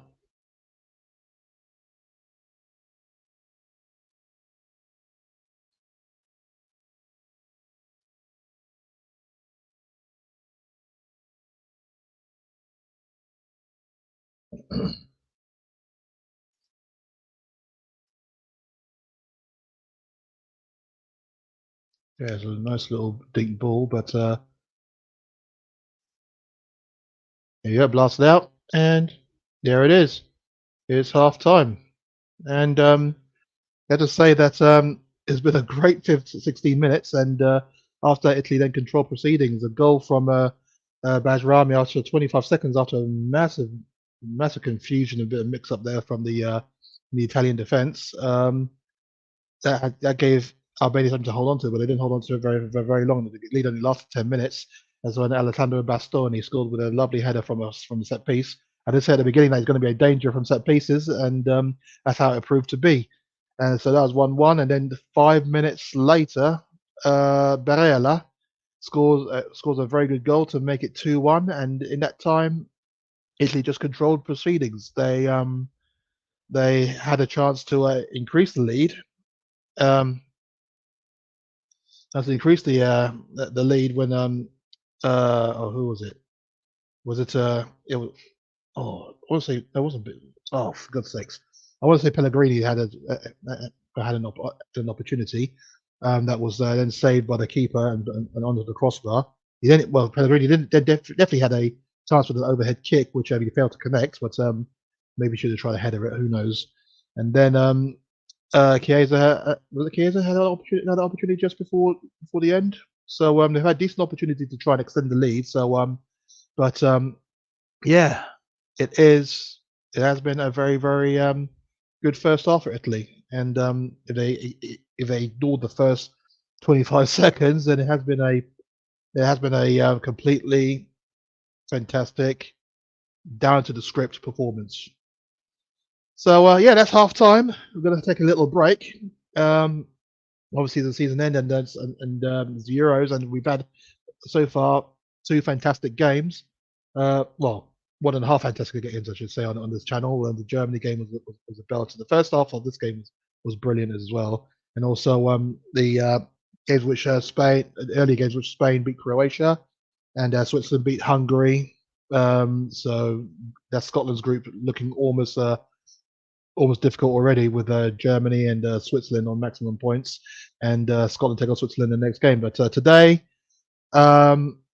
seen Spain beats Croatia, so it was up to Italy to try and set down a marker and going down to a goal. They're showing that again now. So that's what I thought. It was way out for a throw, and it was an Italian throw, and that's when I went down, put my head down to go and eat something. And then I looked up at the balls and net. So now I want to see what happens now. I mean, DeMarco's about to take the throw in, and he's looking down to the left, and oh, nobody's looking. Oh, that was a poor throw. He tried to pass it to Bastone, but the throw was poor, and Bastone didn't even register didn't even move. He was looking at it all the way, so I'm not quite sure why he reacted so slowly. But that allowed Bajrami in to score at Donnarumma's near post, and that's how they took the lead up to 25 seconds. But they rallied back. Well, they rallied, and that's that. Well, just before I go for my halftime break, got a little Spurs news for you. Basically, Luka Vuskovic, our youngster, a 17-year-old youngster who signed for Hajduk Split, he's moving on to the Westerlo, only on loan, just to get the points needed to be able to play in the Premier League, to get a work permit in England, that is. And yeah, that is the main news for Spurs today. So yeah, so that's it. That's it at the moment. Also, Kubo, sorry, the Japanese Messi, as they call him, the winger, 23-year-old winger who plays for Real Madrid. It looks like we're about to lodge a £42 million bid for him. So that is the two main bits of news, and also one more bit of news as well, that for all of us Spurs fans who missed this last season, we are back, baby. We are back.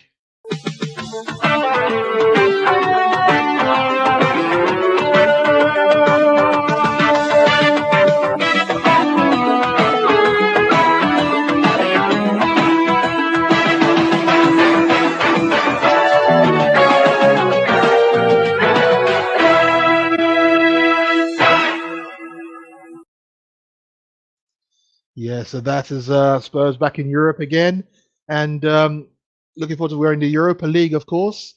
So we shall see how that goes. The draw should be done. I think it's in August sometime. So we'll find out the 8 teams that we will be playing in this weird Swiss-style Europa League that we will be taking part in. 26 teams all in one league, and we only play 10 games, or was it 8 games? Can't remember. So looking forward to that one, and hopefully I get to go on a few European trips. You'll be able to come with me as well, and we shall look forward to it. But it's half time. We're going to take our little break here, and yeah, it's Italy 2, Albania 1, and Italy, I have to say, they are good value for the lead as it stands. And well, we'll see you after this little break, and we shall be back in time for the second half.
Welcome back, and yeah, thanks for rejoining us. It's the Matchday supplement, of course. Cassandra here, of course, and it is halftime out in Dortmund, the Signal Iduna Park, or the Westfalenstadion as we used to know it, and it's currently Italy 1, Albania 1, and well, it was a good game.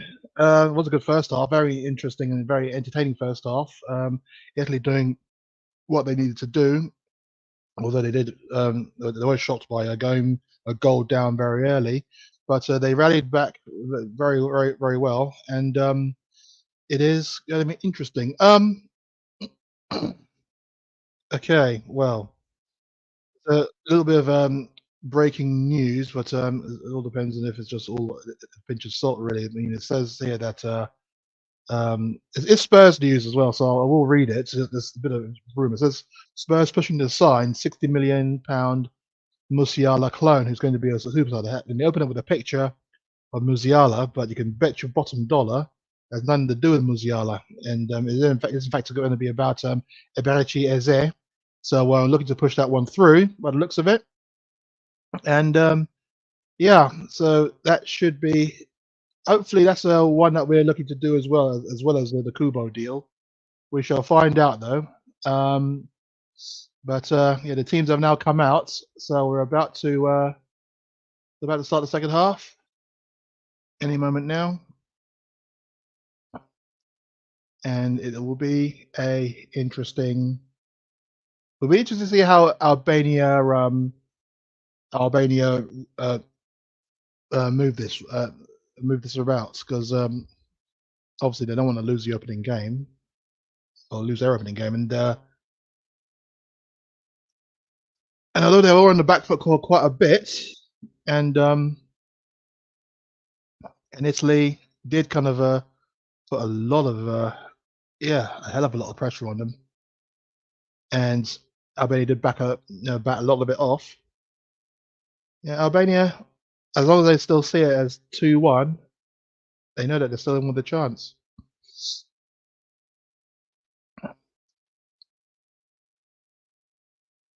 That's an interesting run there by their number 16. But they maintained the ball, which is the important thing, which is what they needed to do.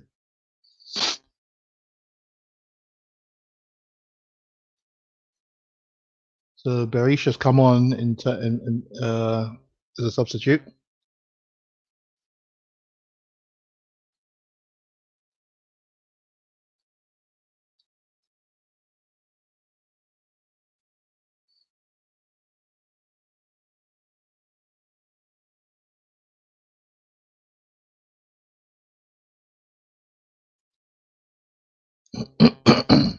It's going to be a tight one, I think.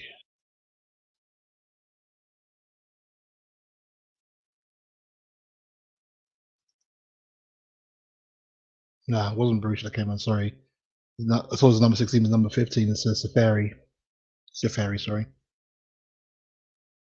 Well, Italy have the ball on his right wing.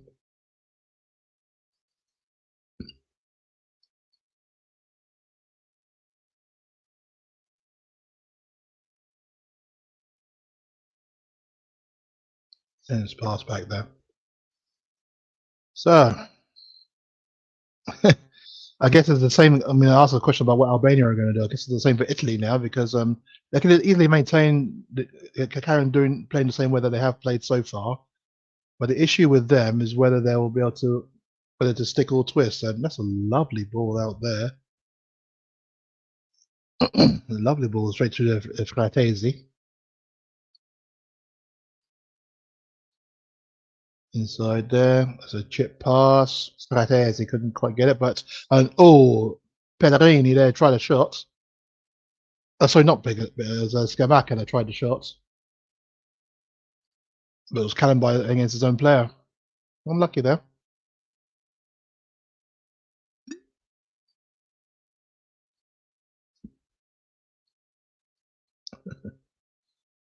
Yeah, I did say about the Italian firepower, and where Scamacca tries to have a real proper shot and it hits his own player. That can't be legislated with.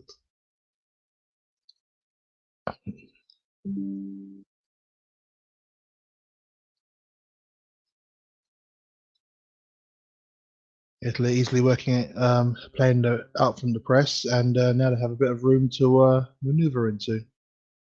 There's Pellegrini out there to Chiesa. That's a good ball there.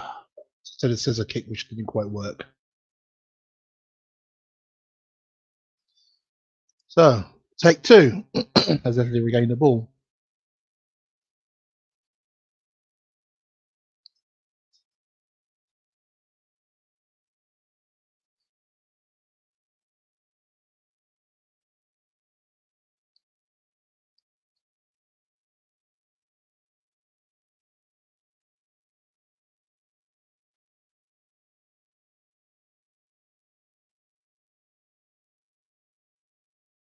Okay, so the first 5 minutes was pretty much the same way as the last 35 minutes were of the first half.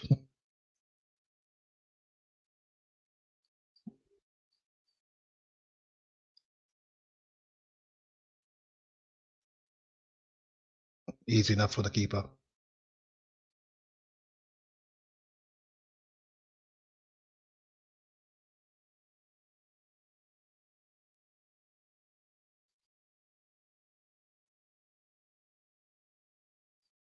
Good turn.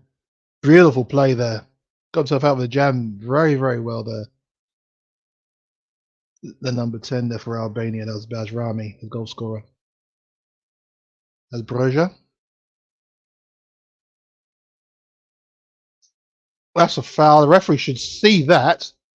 That's a freak. Yeah, exactly. So he has. Or has he?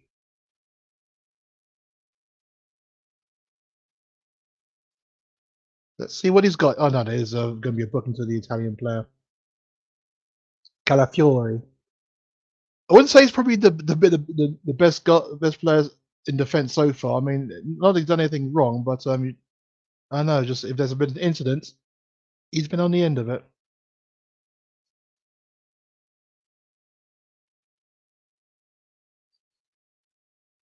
Now just the old-fashioned kind of body check there as he's trying to hold on to Broja, and Broja did kind of lash out, but he was holding on to him, so you can kind of understand.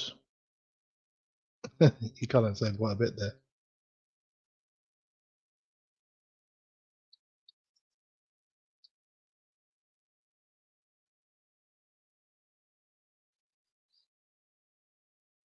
Yeah, Amanda Broja also gets a yellow card as well, I guess, for the lashing out. But it is going to be a free kick to Albania.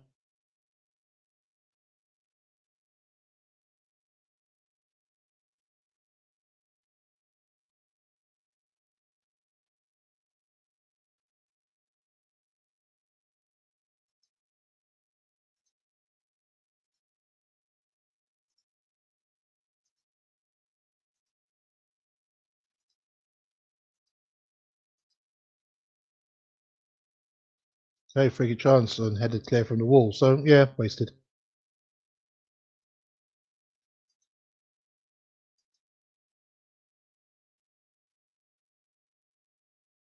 Okay, somebody's gone down there, but oh, he went down because of that free kick just went straight to his face there. So there's going to be a bit of a break now. So I mean, they're showing again the replay of Broja's the free kick that led to that.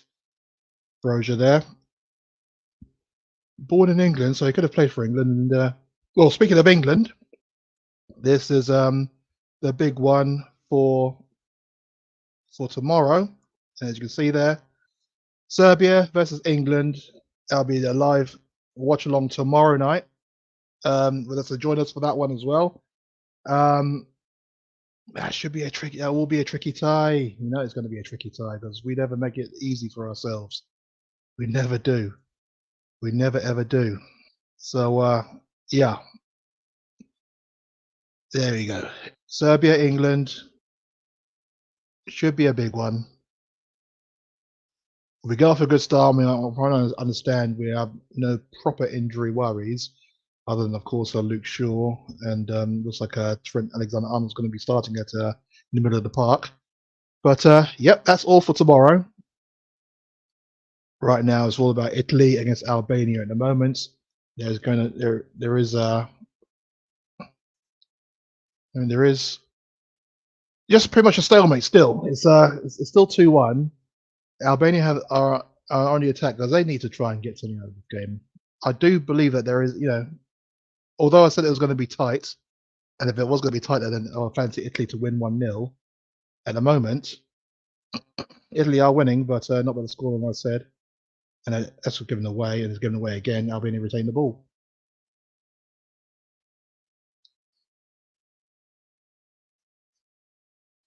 Well, I am kind of struggling to see where that incisive pass is going to come from, and if they do have that incisive passing kind of player, how they're going to play it against through this Italian defense is going to be kind of tricky. There was a Hussein there for Albania. And it's back in the Albanian defensive line.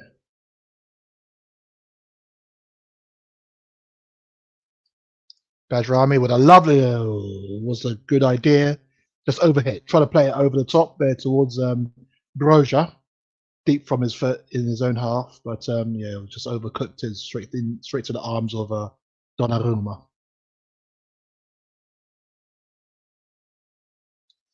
Italy can build, but that's the thing. I mean, during that whole issue, that whole move right there, you just didn't get the impression that Italy were that worried about what Albania are going to do.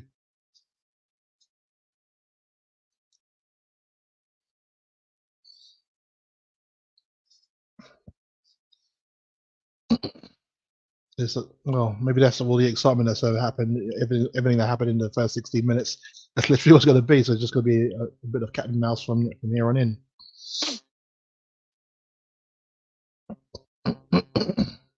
Okay, good play.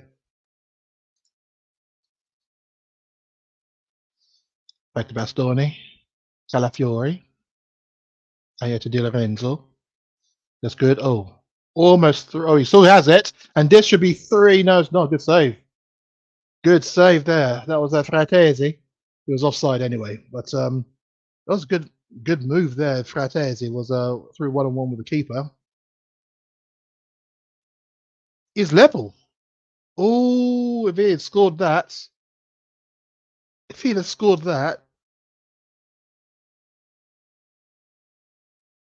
yeah. That's a poor kick out there by Strakolja. Oh, almost reached Pellegrini, Chiesa from Pellegrini. Saved by Strakolja, the Albania keeper. Calafiori with a header back, and yep, there we go. That's good. And you can keep it in. We'll play Dazzani.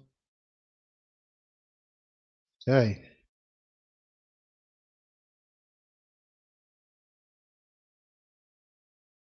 Hmm.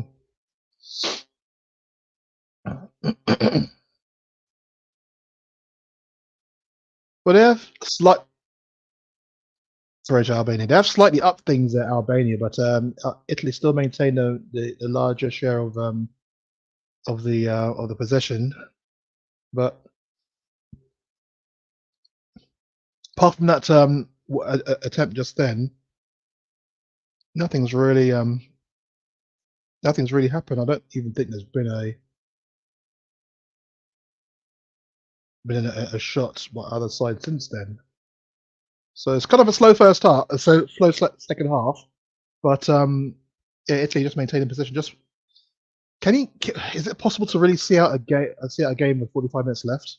Because it seems that was the idea at the start of the second half. Just maintain the possession, and if you feel like it, and if the opportunity possibly presents itself, then you'll try and go for the third. But it looks like they're in no real rush to do it.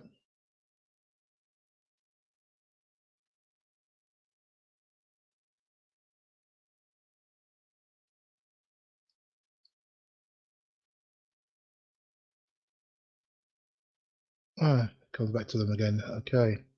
Italy rebuild it. It's just all in the middle of the park at the moment. Back here to Bastoni.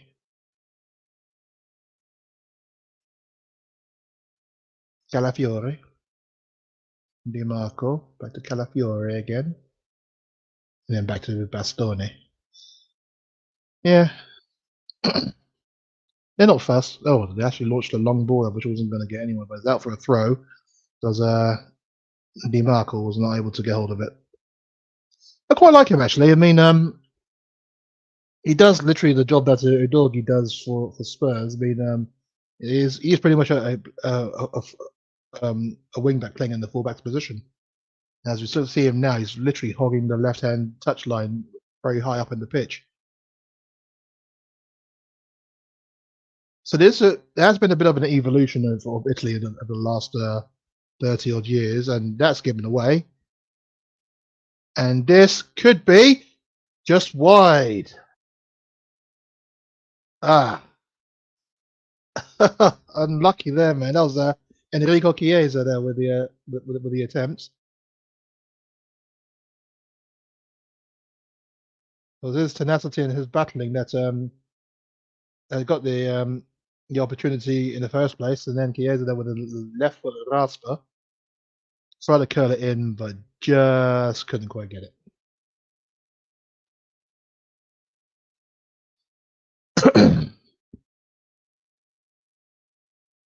So it's back in Italian hands.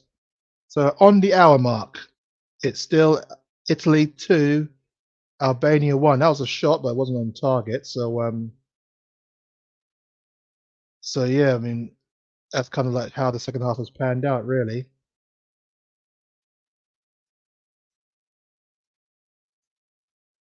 And if one looks at the stats going into the second half,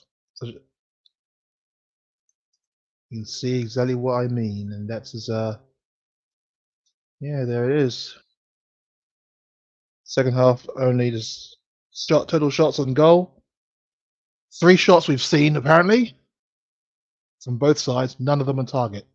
So that's what we're kind of working with there.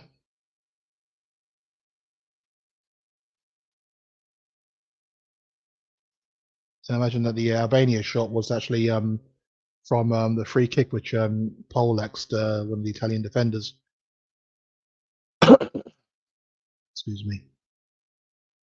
But overall, that's what that is. Yeah, Italy still maintaining supremacy in terms of possession. Expected goals still high. Total shots.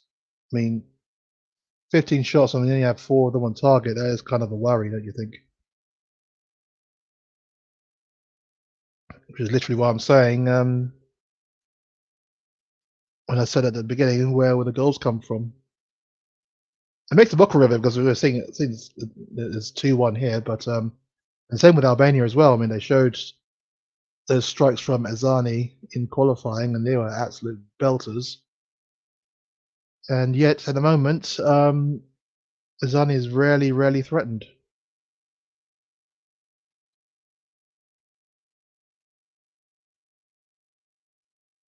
But at the moment, both teams kind of looking quite comfortable. But in Albania's case, you kind of have to wonder they need to get the equaliser. How they're going to do it because they haven't. Nothing about them has looked threatening to me, if you know what I mean. And I kind of thought that was going to be a much closer game.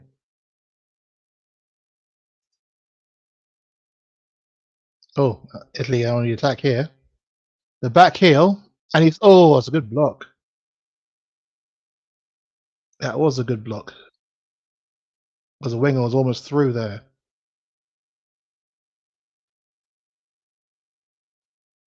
But Italy again trying to manufacture a chance. Not like they're trying to walk it into the net, but trying to manufacture a chance.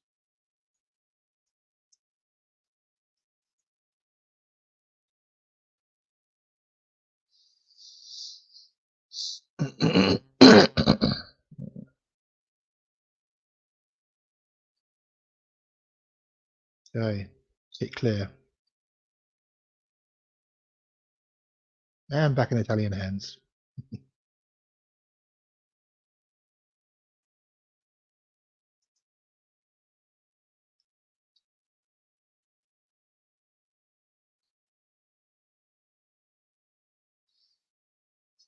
Ah,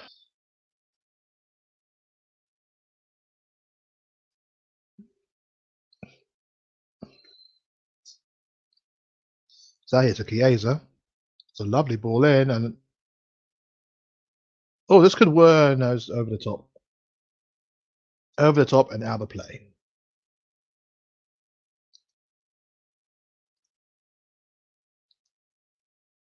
Well, that was a good little dink ball by Varela to all the way through to Fratesi, and he tried to lob it from a very acute angle, but obviously because the angle was never going to work out.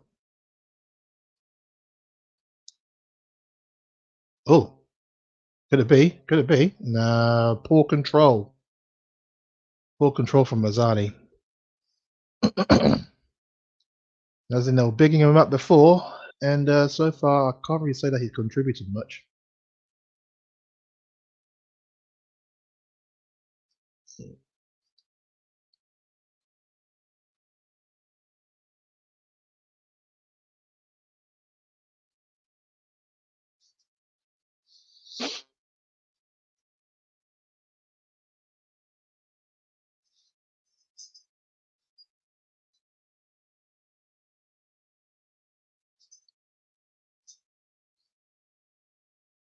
Do apologise. I mean, it might not like there was an earthquake here, but now it's just got trapped under the desk. And Albania can counter, well, they should try and counter, but yeah, it's back to the keeper. And then hoof clear, back into Italian hands. Just rinse, repeat. Uh, yeah, I can't really see Albania coming back into this because they look literally devoid of any kind of clue. Unless Italy just say, here's a red carpet, just go through it.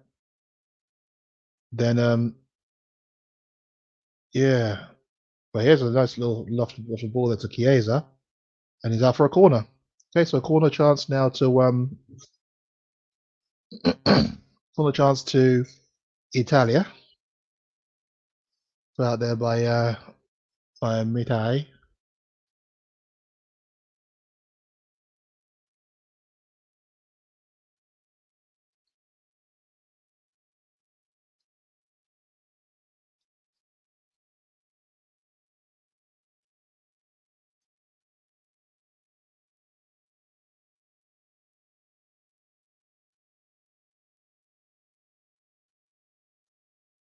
Oh, made a mess of that one there. Pellegrini almost fell over there, but that's a lovely ball there by DiMarco, and that's out for a corner.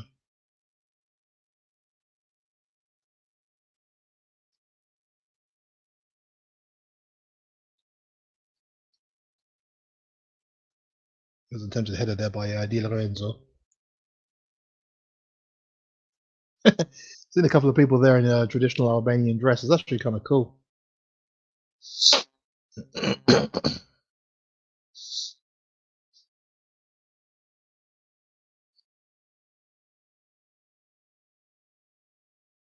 Okay, so it's DiMarco with a corner on this left-hand side.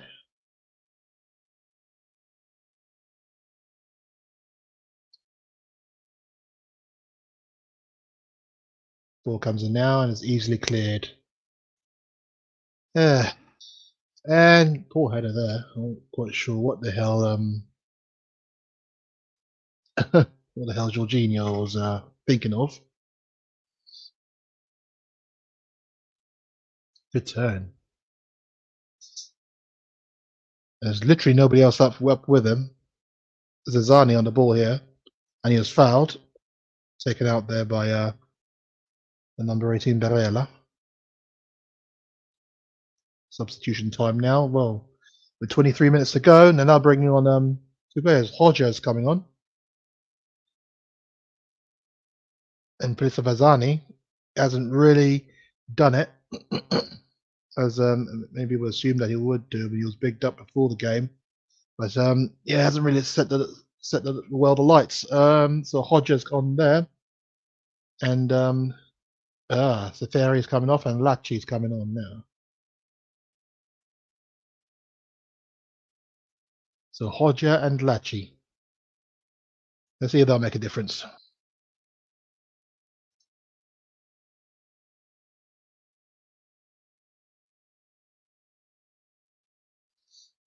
Okay, that was a ball in, but yeah, nothing came of it.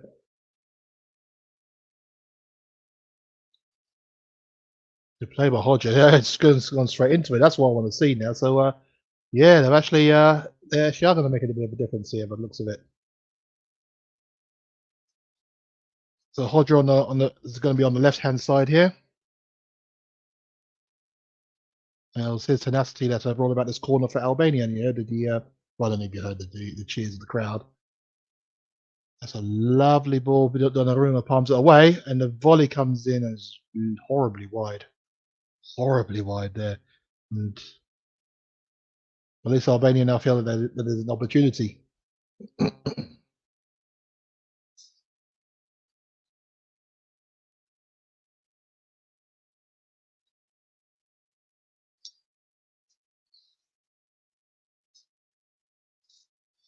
So yeah, maybe there is now a renewed vigor now. Italy have someone to look out for. Because Hodger on the left here is doing exactly what Azani on the right wasn't. So you can just imagine that the play is going to come straight through him now. But Italy do have the ball and they are just maintaining position now.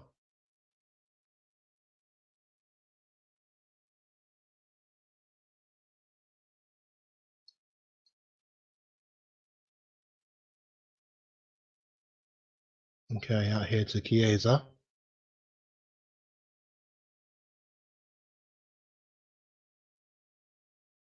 Back to defence, and this is Jorginho.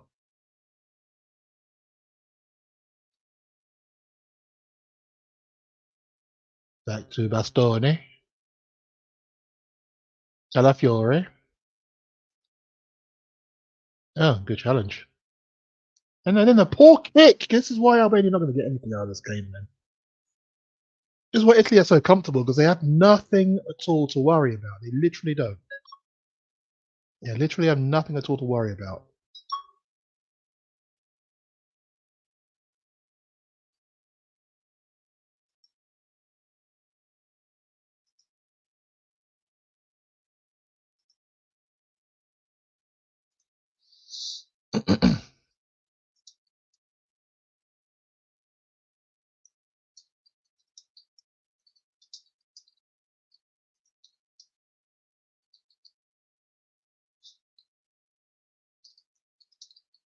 Okay, well, that was just a waste again.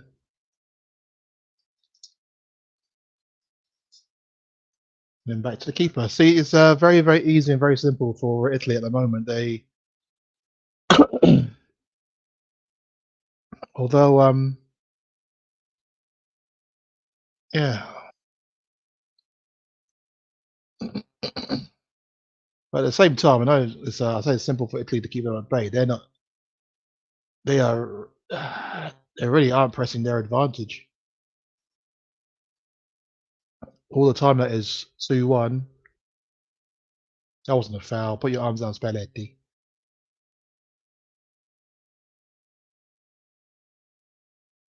Wasted again. It's easy to play. I mean, you're going to launch the ball up like that, then it's easy to know how to play against Albania.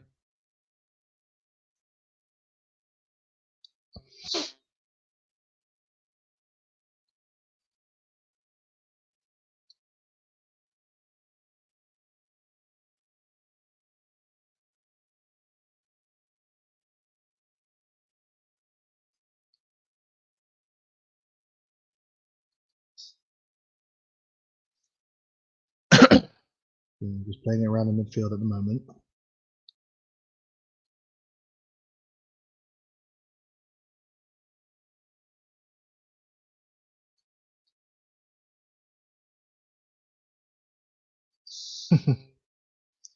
Still, you can't fault them because they know how to keep the ball. And I say that, they've given it away. Trying to play a Hollywood pass, but that didn't quite work. Good tenacity there by the substitute Hodger.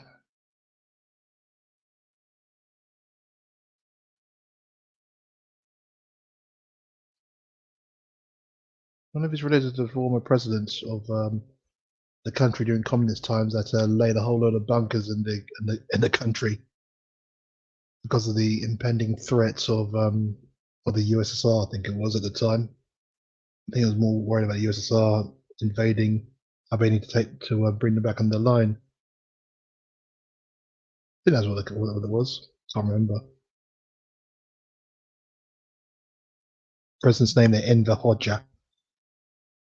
And obviously, this young player, Arda Hoxha. Don't know if he's related. You never know. How common is the surname Hoxha in Albania?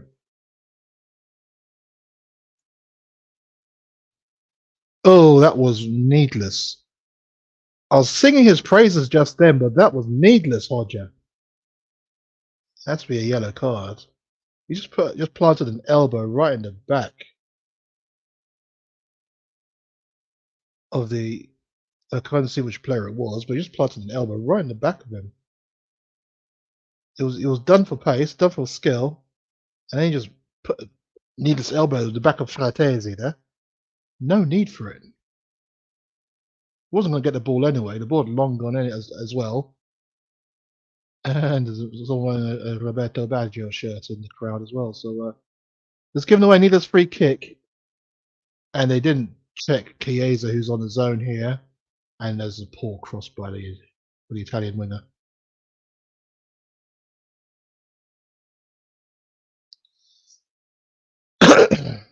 The second half just going to die a death, isn't it?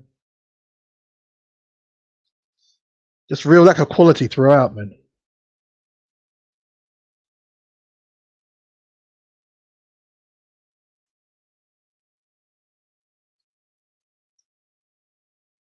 Free kick to Albania.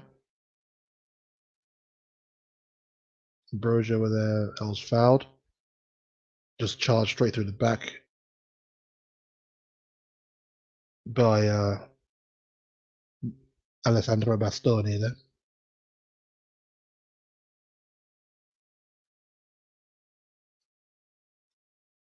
So Menai is coming on for Albania, the number 7. Broja's still feeling that one. Must have really gone through the back of them. But the Albanian fans aren't letting up. They're enjoying it. So that's the main thing. But yeah, he doesn't look too clever. But it looks like it's Broja that's coming off. And when you're on a goal and you're taking off your main striker, I mean, well, Menai is not too bad himself, but this kind of shows what I was kind of saying at the time that and I will say it again, where the goal's going to come from.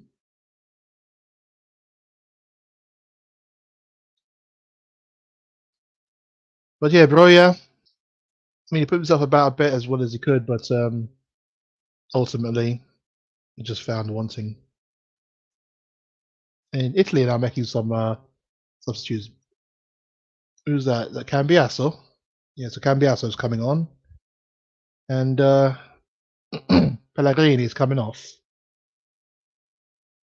Brian Cristante is coming on.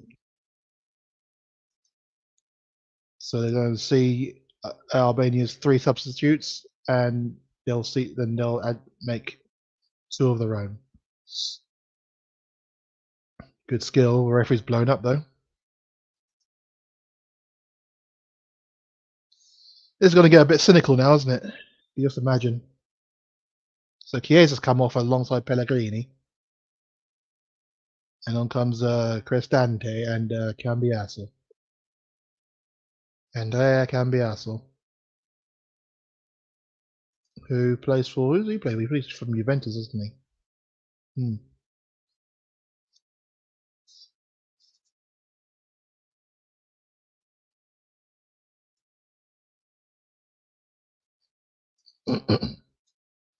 So 15 minutes left to go. Well, 13 minutes really. Oh, that is gross. That is gross. The referee's saying play on. But that was poor in the end anyway. You keep pressing them. You are 2-1 down. And Italy played themselves sort of out of trouble. And then no. Well, yeah, they did. Here we go. Good counter.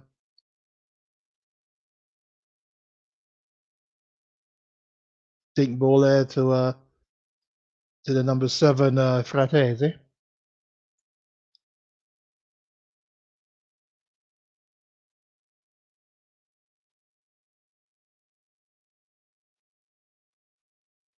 And now they're just going to keep hold of the ball for a bit.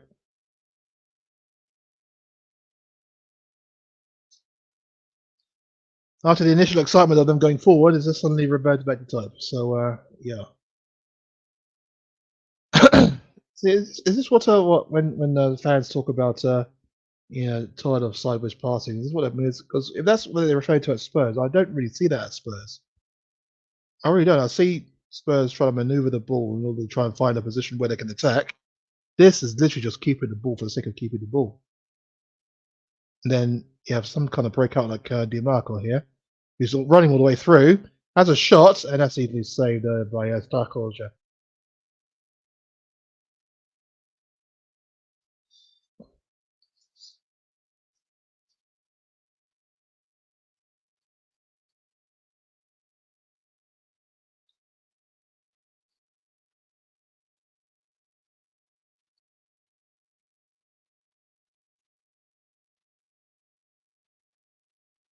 Albania have the ball and they're coming down their right hand side. That's a dink ball. Is this actually going to work?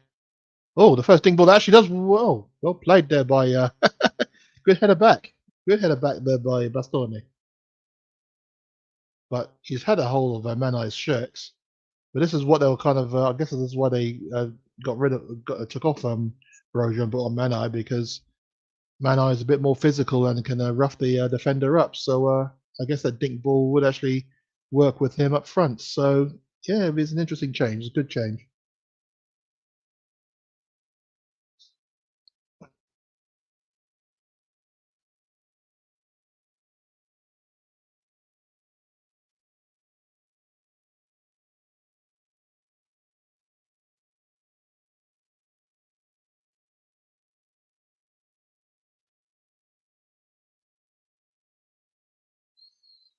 Okay, so look, Cambiaso's taken Chiesa's place there. He tried a little run and just checked back himself. Here he is again. He's facing up one defender. He doesn't take him on. He just kind of pulls him out of position, doesn't he? Back to Cambiaso again. Checks on his left and then back out into the middle of the pitch. Jorginho. And that was taken, but Jorginho, yeah, easily dealt with there.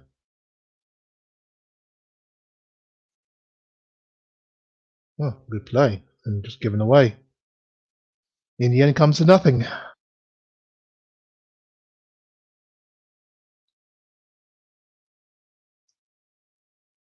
Jorginho there, there's having the freedom of the middle of the pitch there. Just spraying the ball about. So 9 minutes left to go. Well, 8.5. The rugby strict.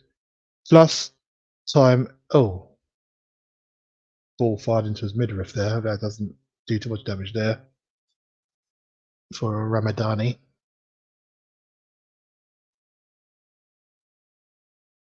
So Darmian's coming on. It's Matteo Darmian, isn't it? And off comes Scamacca. DiMarco's coming off as well, so interested to see how that goes. Retegui is coming on. Retegui, that the way that's spelled, that must be Spanish, so I guess he's Argentine born, Italian naturalized. And Darmian is coming on.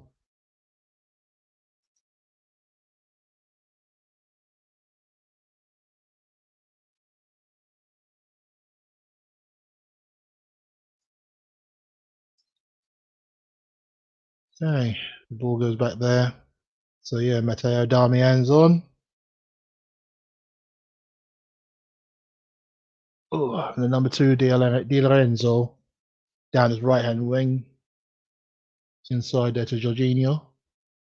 Outward there to the number 13, Darmian, who's replaced DiMarco. Balls inside. Here we go. Number 7, Fratesi. Di Lorenzo again.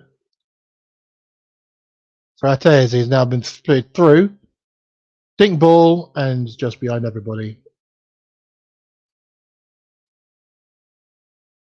At least Italy are maintaining the position, which they've always done. To be fair, throughout this game, this hasn't been an issue. It's just a case of what they're going to need to do with it. And although they're leading 2-1, they've had a few um, chances. I wouldn't say they've peppered Albania.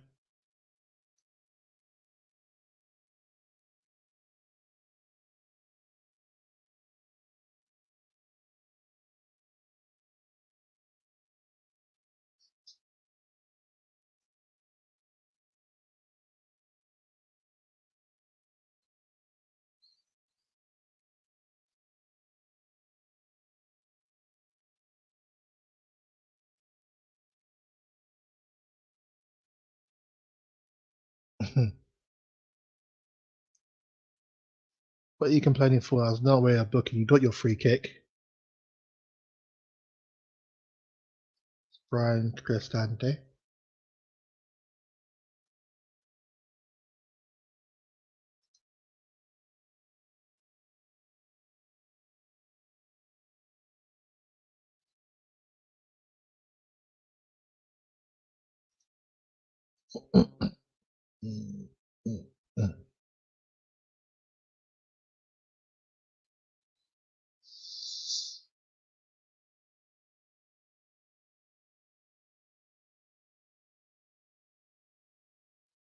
Got away with that one.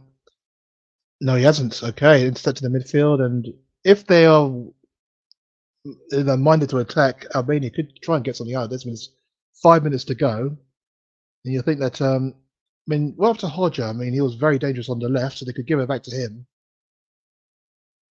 But they are looking to try and pass it around to see what happens.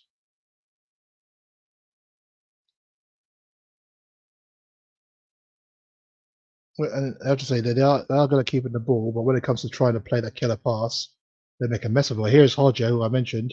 They just rounded past 1-2. He's on his third Italian player now. Pay out for a corner, no, it's going to be out for a throw. And that's what I'm talking about. That's what I'm talking about at the beginning. Where are the goals going to come from? And if it seems that if the opposition defense is not very um, very generous to you, then it looks like they won't score. That was my issue. And Ramadani's coming off. So not Ramadani, Badrami's coming off, the goal scorer. And on in his place is Mucci, which will be interesting. Let's see what he can do in the next 3.5 minutes plus injury time. Di Lorenzo with a throw for Italy, for Italia.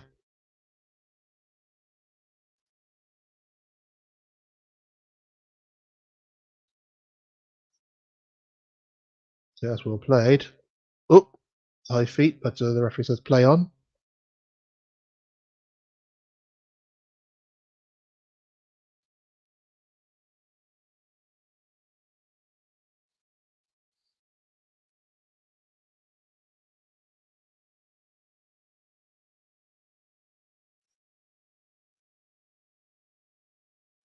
That just breaks down. Albania, they had an opportunity, but they just then the Italian passing is just as bad. But well played by Cambiaso there to keep hold of the ball, and that's now out to the left. So yeah, Italy maintain possession.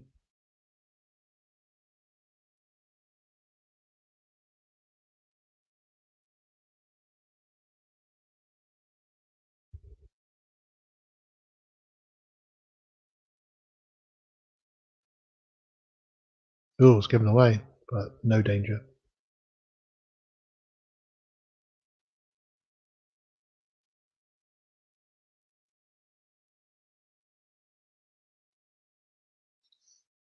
So this game's just going to peter out, really. I mean,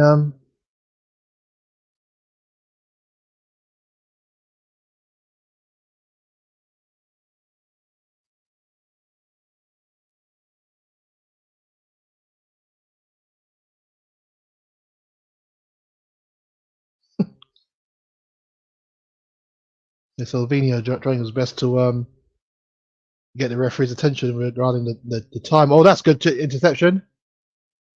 Can they make something? Can they make this work? Can they make it work? No.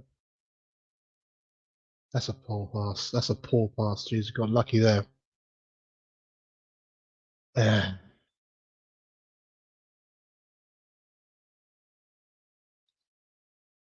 So then we kind of half a minute to suggest anyone from the Albanian team that's really set the world on fire, apart from Hodger, who's come on and actually tried to make something happen, but even his end product was found wanting. So there's a minute to go, and again, no real sense of urgency from Albania. Italy are happy to keep things as they are. Let me guess, you got to launch it, aren't you? Oh, okay. Actually played it out. Okay, well, there we go. So, it'll be interested to see how long is left. And how much injury time is left, sorry.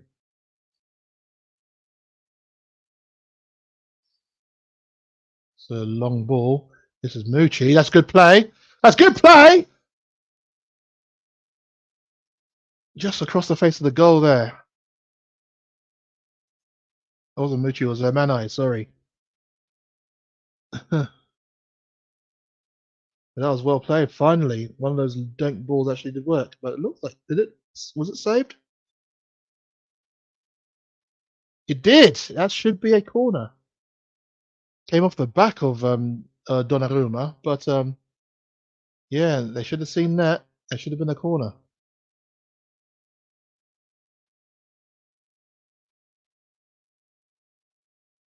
I feel for you there, Manai. That should have been a corner.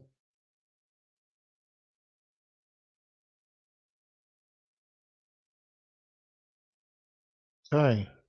And again, wasted, man. And Donnarumma's going to take as much time as he can. So we're now into injury time. We've played 34 seconds over the 90 minutes. And how long is left? They're a bit slow putting these times up now, aren't they?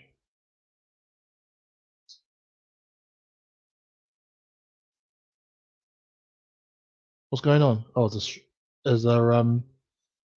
someone's jumped into the pitch. They think it's all over. There's some people on the pitch. They think it's all over. It is for them now. They've just been caught. Have they? I don't actually understand why they don't show the. Obviously, if it's a streaker, then that's slightly different. But if it's just an intruder on the pitch. Alafiore just watched him there. I mean, was watching Manai there with that last chance. That should have been a corner. Ah, for our own show. That sounds very, very Nigerian. That. Oh, look him up. But yeah, that was a cracking goal there by Barella. He's one coming off for our own show. Never heard of him actually. I wonder who he plays for. For our own show. He looks old. Probably isn't.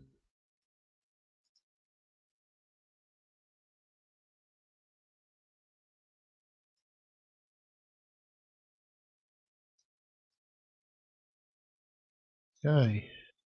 So Volarun shows on now in place of Barella.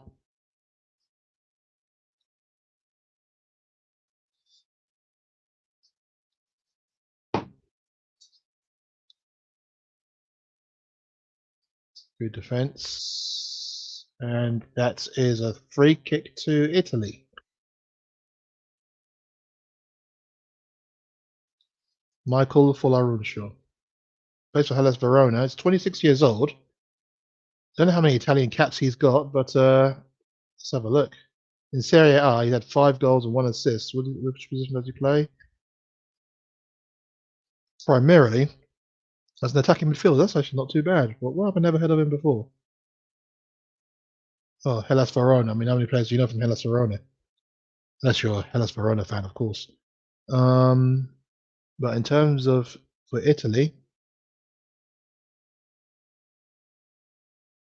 nothing of consequence there. So 4 minutes of injury time. There's a minute to go. Is still 1-0, still 2-1 to Italy. Yeah, intrigued.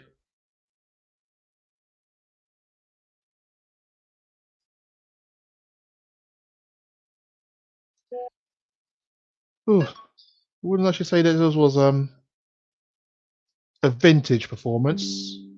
It's going to be a free kick to Italy. I mean, they've maintained possession. They've created opportunities and chances, but lack of firepower on both sides is bewildering. That's what I suggested at the beginning, and I know my man Ryan said that it could be goals, goals, goals in it. And after the first 16 minutes, you looked like it was about to be proven right, but since then, it looks like I've been proven right. Sorry, Ryan. Um, that's just the way it is. That should have been a foul to Albania, but not. So we've played. So we played the 94 minutes. The referee is still going on, and they're passing it back Albania. One would think that they're the ones leading 2-1. Yeah, they're not going to get anything out of this one. They managed to have one decent attempt, which was that chance by Mana, which should have been a corner, in the whole of the second half. But this is the ball coming in.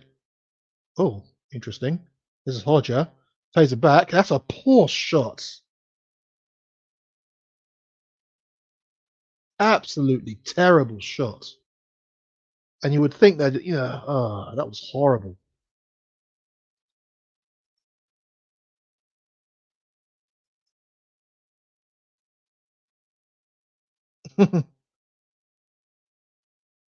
Yeah, no, I'm going to say it's been a tight game.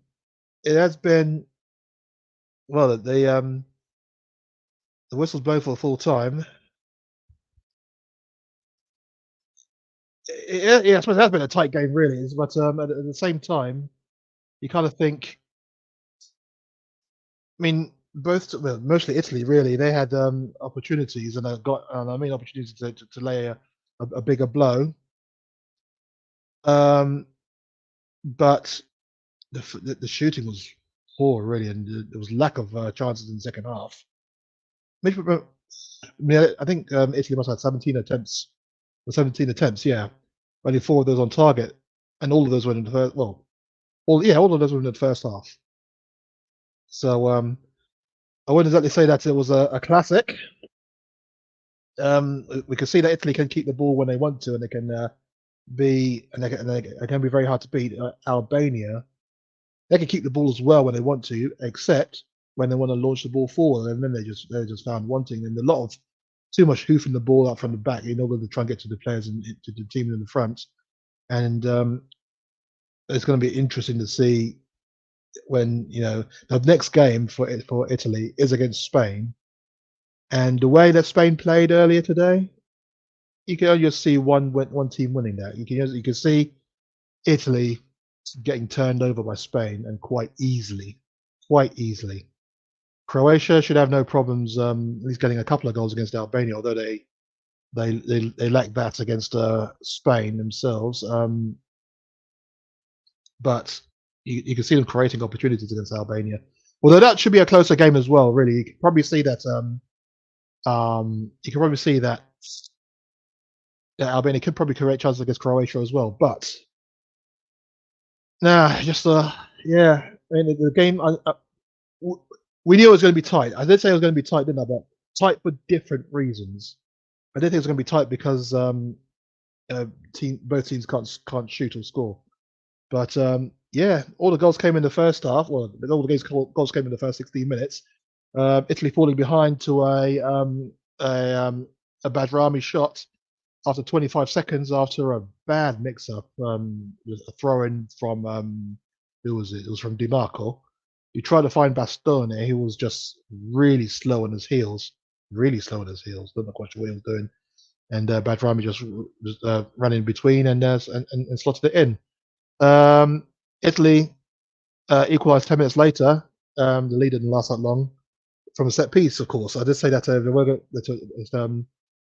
that will be a set piece chance probably that would lead to a goal here, and this the Bastone um, was likely to be a threat at the front as well as the back, and that's how it proved. He got the equaliser from the corner, so that was 1-1, and then 5 minutes later, Italy were 2-1 up. A lovely shot from Barella from the edge of the area, and that beat everyone all ends up.